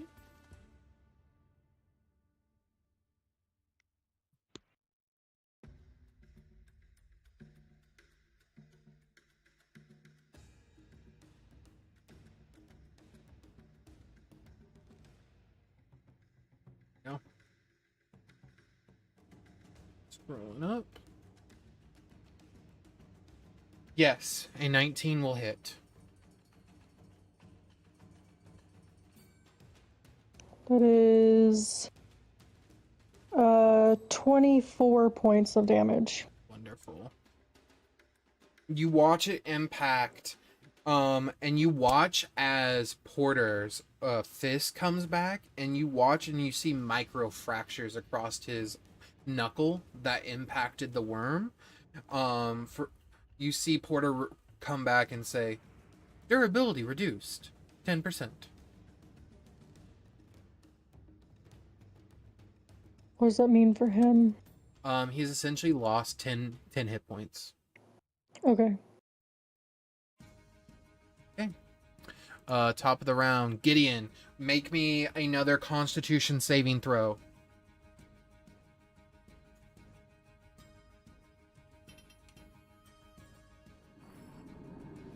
With advantage. With advantage, buddy boy. Okay. 18 again. Okay. The battlefield is beginning to warp and shift. More power and potency than ever before. You see this thing screech out and say, no, no, no, no, no, no, no, no, no. This is not how this is supposed to happen. You see, for each breath, Simour, you stand against the worm, your eye focusing solely on what you're attempting to do. A swirl of magic inside of it, this potent power running through your fingertips. You're calling forth everything you possibly can. Gideon, you are holding the magic as an anchor, allowing Simour to channel more through it than ever before. Gideon, you feel more of the weave impact you over and over again. You have to leave your mortal body behind where you're going. Gideon, in this time,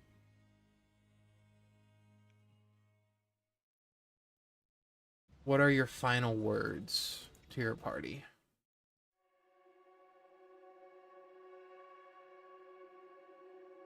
Seymour, Calypso, make sure that you see this done. Don't let me do this in vain. I've given us an opportunity to change everything. And don't leave Ragnar behind. I'm so sorry. Very true. Everything will be changed. I'm not addressing the last part. You look at you look at Gideon. Gideon, you feel like it's time, and you just let yourself go. And as Gideon falls backward, his body is absorbed into the magic that's been drained into him, and Gideon's body is vanished. Seymour, you feel Gideon elsewhere, sort of like an anchor to where you need to be. It is now my turn. It's going to make 2 more lashes against you, or at least try to. Holy fucking shit. Okay, that one hits.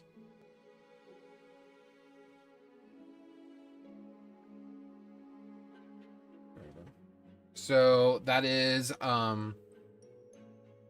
actually I'm gonna fucking hit Calypso. Calypso, 26 hit you? Shield. I need you to make a con save for casting a spell. No, he can hit me. It's okay. Alrighty. Actually, That's up to you. Do you wanna roll it or not? I'll roll it.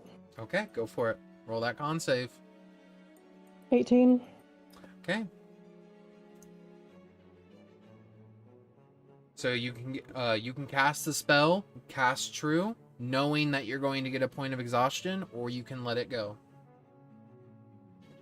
Oh, I forgot about that. Mm-hmm. Shit. Gotta take it back. Look, if you want to let it go, you let the spell go, and nothing else happens. He still gets to hit you because you're letting shield go. Yeah, I'll just let it go. Okay. So that is 9 points of bludgeoning damage. 9 points of force damage, and I need you to make a strength saving throw. Okay, hold on. Yep. I gotta half that. That's fine. Seymour, you take another 13 points of force damage for being restrained by the tentacle. Taken. That is a 19 on strength. That fails by 1. You are grappled. Okay. You are lifted up into the air, and held aloft. You look at Seymour. Seymour, please make me a charisma saving throw with advantage again.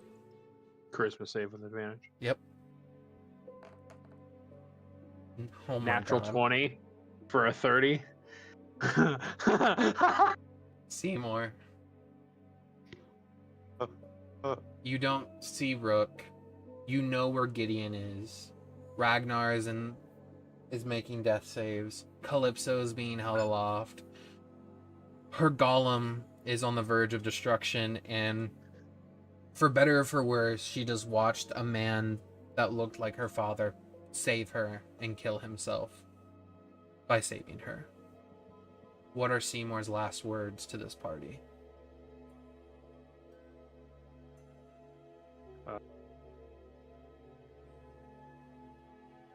Finished what we started. I know it's not really your job, but the fate of the world depends on it. I will do That's what I it. can. Seymour, you feel your skin tearing, your body ripping. In this moment, you sort of push at the world. The world sort of bellows backwards, and it's sort of like a rubber band snap. Seymour, you sever the line that's connected to Calypso to the worm, dropping it with like pure energy, and you rubber band snap the shadow of the worm that walks back into wherever it was before, resealing this reality.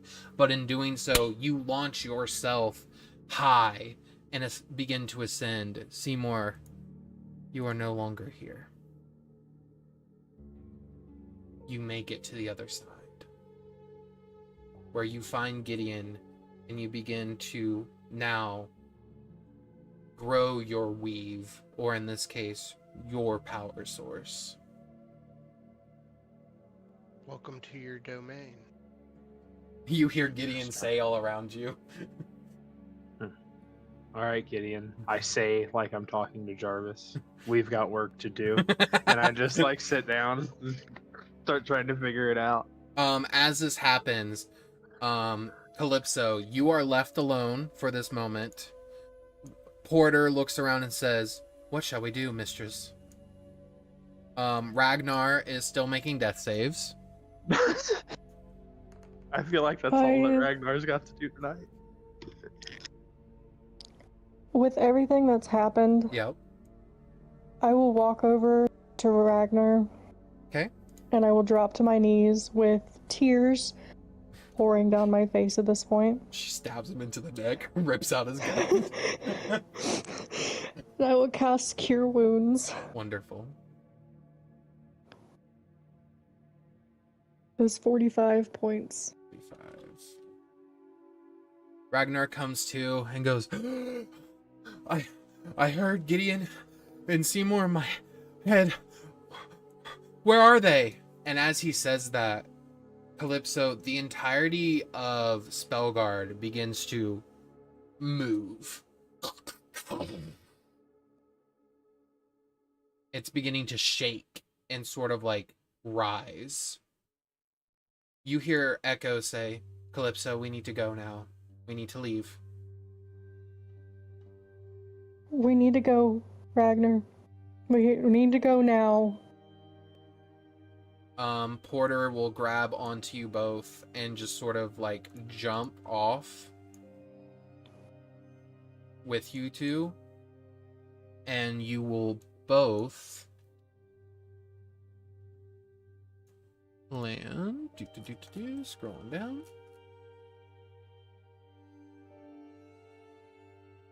Oh, I must have gotten rid of it. 1 second. Here we go.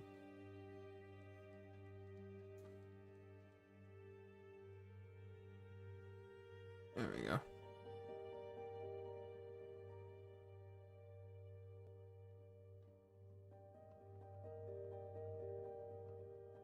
Why doesn't it let me... I thought you could copy and paste from, like, things. Whatever. Players. Ragnar.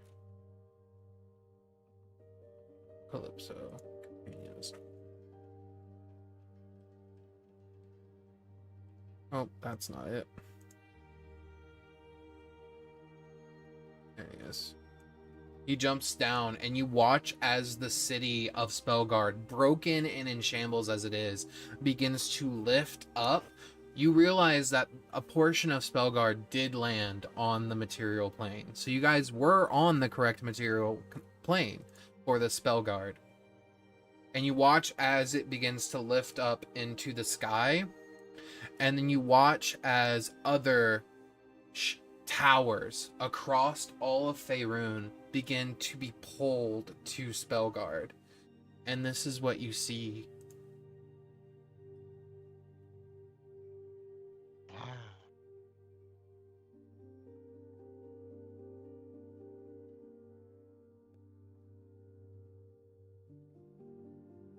As you watch as every wizard tower across Faerun is being pulled into this floating city of magic.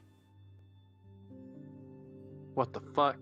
And you feel a thrum of power pulsing within it.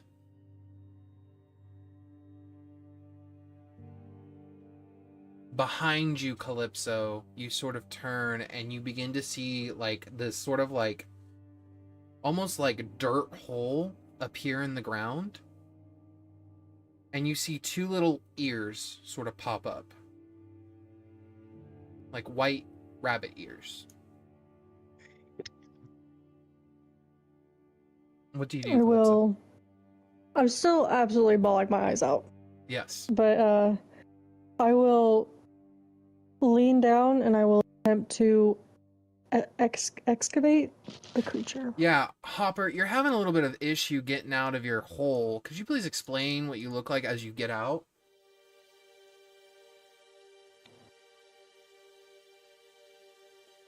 You see a about 5 foot tall humanoid rabbit in a bright purple fancy suit with a matching top hat. Of course I And do. He has a very nice walking cane, and he has a pocket watch in his left breast pocket attached to a chain. And Hopper, just so you are aware, you know of everything that has happened to this party up until this point, and what they are staring at, the city that is rising into the sky, is the remade city of Nethril. Oh, I see. And you know this because you were told by the God of Time when he sent you here. You realize you are down 2 party members, it appears. You need to find them both, as well as the other divine artifacts. You do see in front of you a crying Calypso and a Ragnar that is breathing heavily. You guys look like you're pretty beat up there. Could you use a little help? I can't even form words. Ragnar just sort of looks down at Calypso and says, "We have to keep going. We can't let this be in vain." Well, come, friend. This is no good place to die. And I'll take his hand and cast Cure Wounds Go ahead. as soon as I can find it. Oh, hang on. Hold on. Hopper's like, hold on. I gotta pull out that spell book real quick. I gotta pull up different character sheet. Yeah. I'm still got Gideon up. But okay. I'm gonna. That is what I'm gonna do. But give me a second. I That's have fine. to get it pulled up here. You're fine. Calypso, as you cry, you hear Echo say, "Cry now, because you don't have time to do it later. Let it all out. Let as much out as you can. Because these are the end times."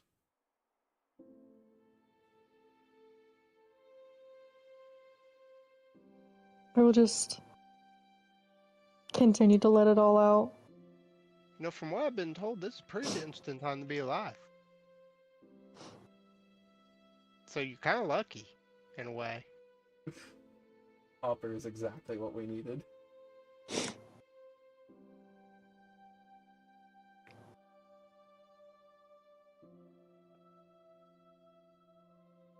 I just lost 2 friends and a man who wore my face. I just need a moment. I understand that.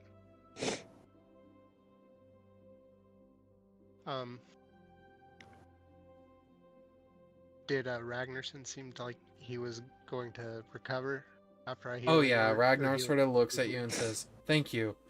What's your name?" You can call me Hopper. "My name's Ragnar. That's Nice to meet you, Calypso. Ragnar. So? We've had a very interesting," and you watch as all of a sudden Ragnar is shunted to the side for just a second as a teleportation circle opens up beneath him, and this like Cyclopian man steps out.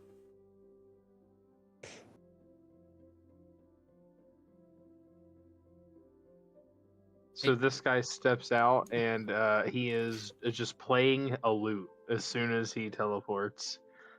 That was the official number for the heal. I Uh, got it up now. You see Ragnar look and say, "Wait, what?"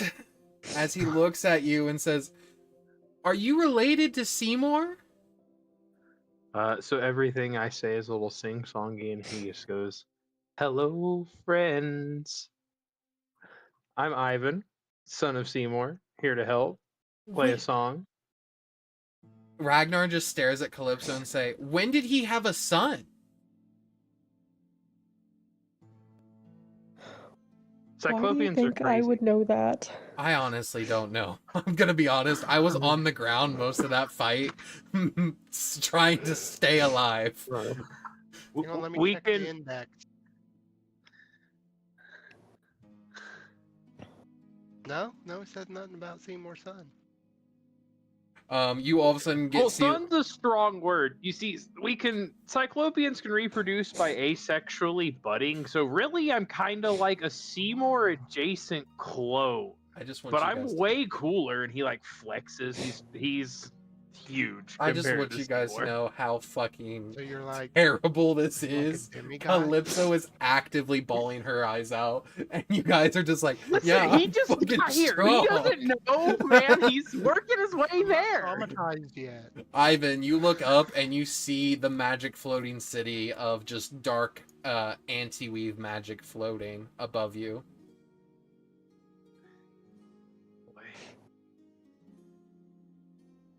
I suppose we have to deal with that, don't we? Ragnar's just like, yeah, that was kind You of. said you had a few friends die. There's only 2 here. Where are the others? Hopper. He kind of pulls you to the side and says, so, we lost quite a few people in the last fight. I don't know if you guys know about the worm that walks, but we've fought basically its shadow, and it wrecked our asses. Oh, I don't even know how we're supposed to fight this major boss. And we need Rook. Bad. And he fucking left Raven us. said here. Or I must make Oros mad. Most likely, considering the worm that walks has killed other fucking gods.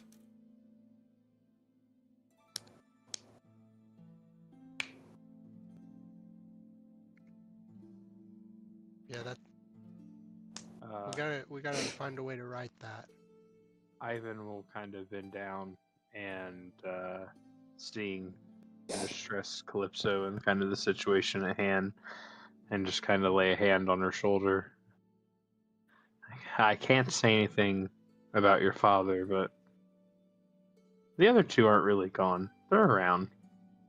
In fact, if you can still use magic, that means they're really around.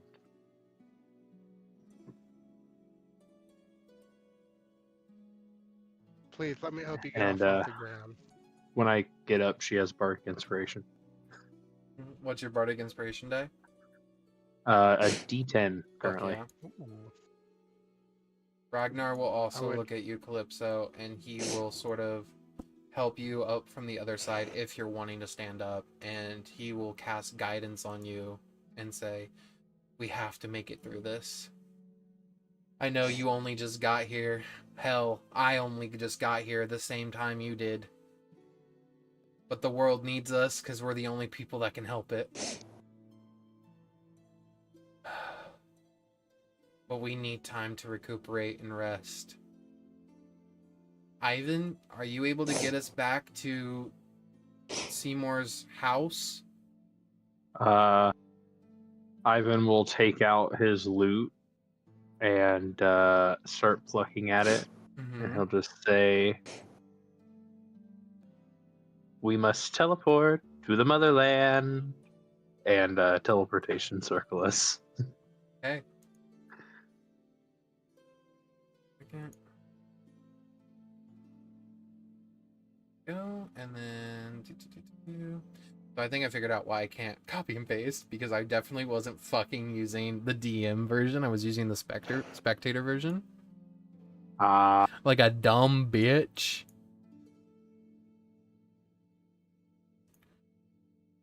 That's gonna be fucking awkward, but gonna be leaving that one.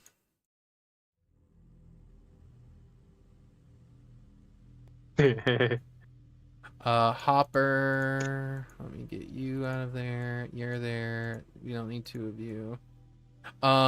Calypso, you guys spawn in, and you see Simour Lacrum looking around, going like, well, I guess Simour?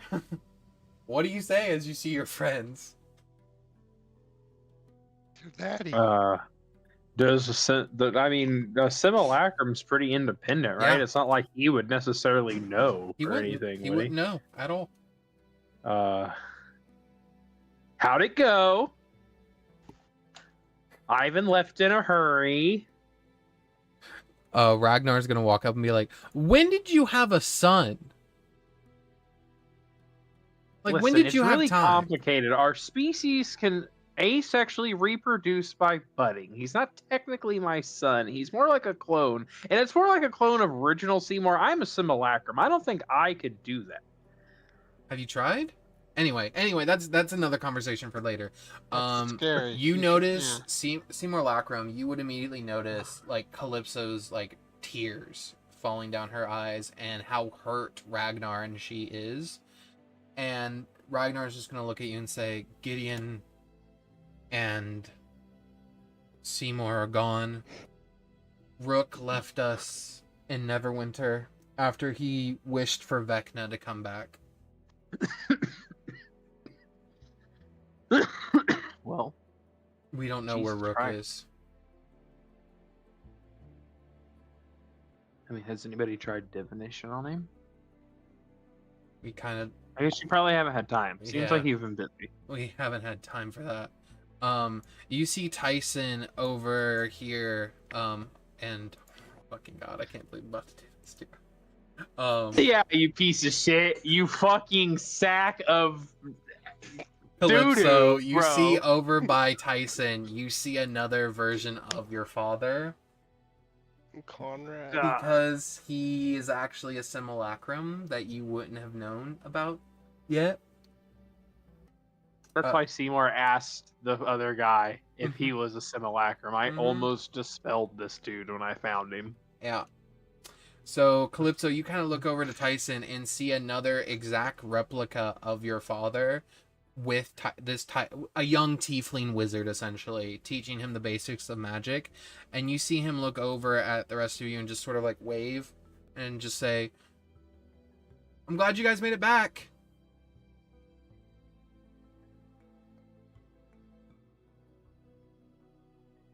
I don't know. My dad says that? Yeah, the man that looks exactly like your father says that. This simulacrum didn't even know really much about Seymour. So when you look at this simulacrum, Calypso, because simulacrums don't age from the point that they're made, he looks like a very young version of your father. Like, I would almost say 21 years old.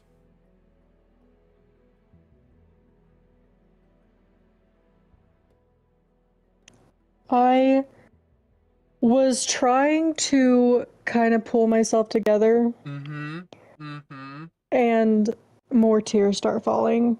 And I kind of just... Conrad just walks over to you and offers you a handkerchief banana. Handkerchief banana. Okay. But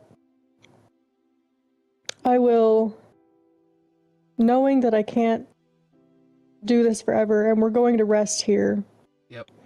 I will just take Ragnarsson to the side and start just trying to take my mind off everything that's happened and just start helping, like, heal him, like, do my fleshman stitching and stuff and just heal him up as best as I can. Conrad's gonna walk over to Hopper and he's gonna kind of walk around to you guys, and he's gonna kind of walk over to Calypso and Ragnar, and he's gonna be like, "Where's Gideon?"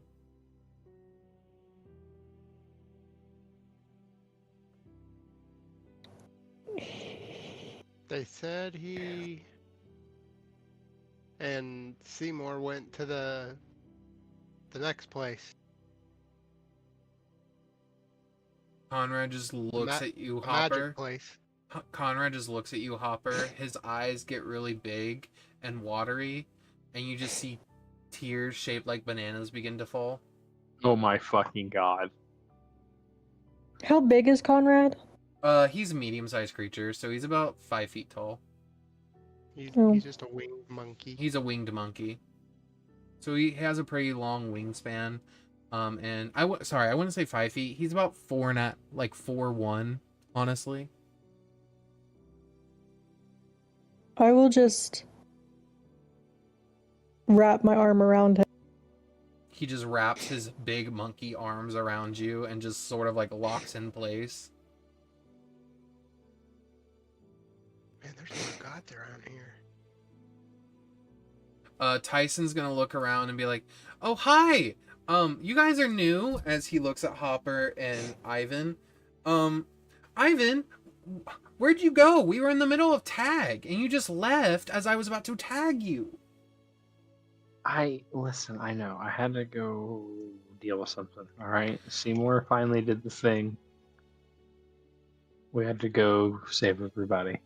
Or not save, but get them back home. I'm sorry. Albeit whenever we play again. Then I give him a high five. Okay, that's fine. And he kind of like runs off. You see Zeri sort of look around and say, we were able to save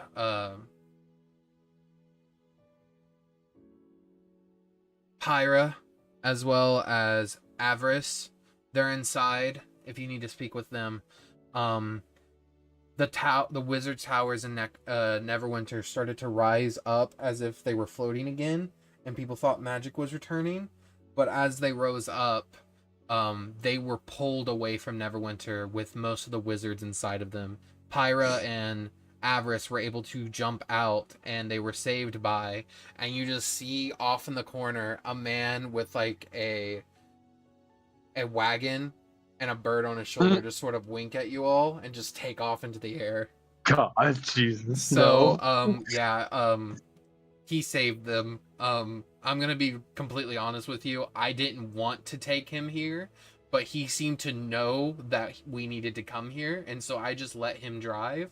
Since there were things coming out of, like, I don't know, a void scar at one point over Neverwinter, and he pulled out a Gatling gun out of his wagon and started to kill them. So we just let him do whatever he wanted, in all honesty. That's what we did. I'm just nodding furiously. Yeah, absolutely. But he said if you needed to call him, and he kind of tosses out to you this card. It's Birdie's taxi service. Or Benji's taxi service. Yeah. Benji and Excellent. Birdie. Okay. Thank you. I wish I could have met your master, Conrad. They say he was a good wizard. One of the best. Conrad just turns and looks. He also changed time once and changed abjuration magic to protection magic. Wait a minute, how do we know that?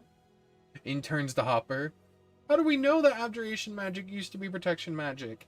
And Hopper, you would know that the reason why it took you so long to get here, considering you were told to come here immediately, was because you were immediately sent on another quest to fix a time paradox where someone fell through time and changed the name of one of the schools of magic permanently. So you had to go fix that real quick.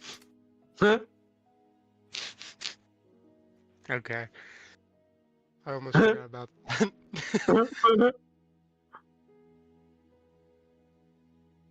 That's But funny.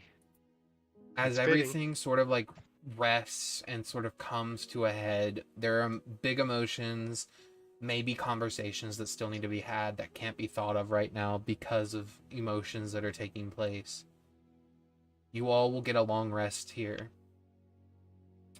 and your adventure continues, as there is still a world that needs saving.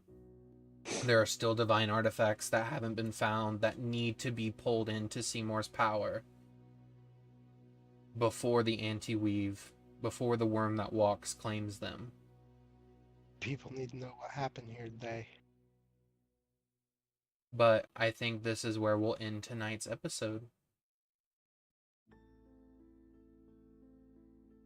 Thank you all for Shit. playing. Have a great evening.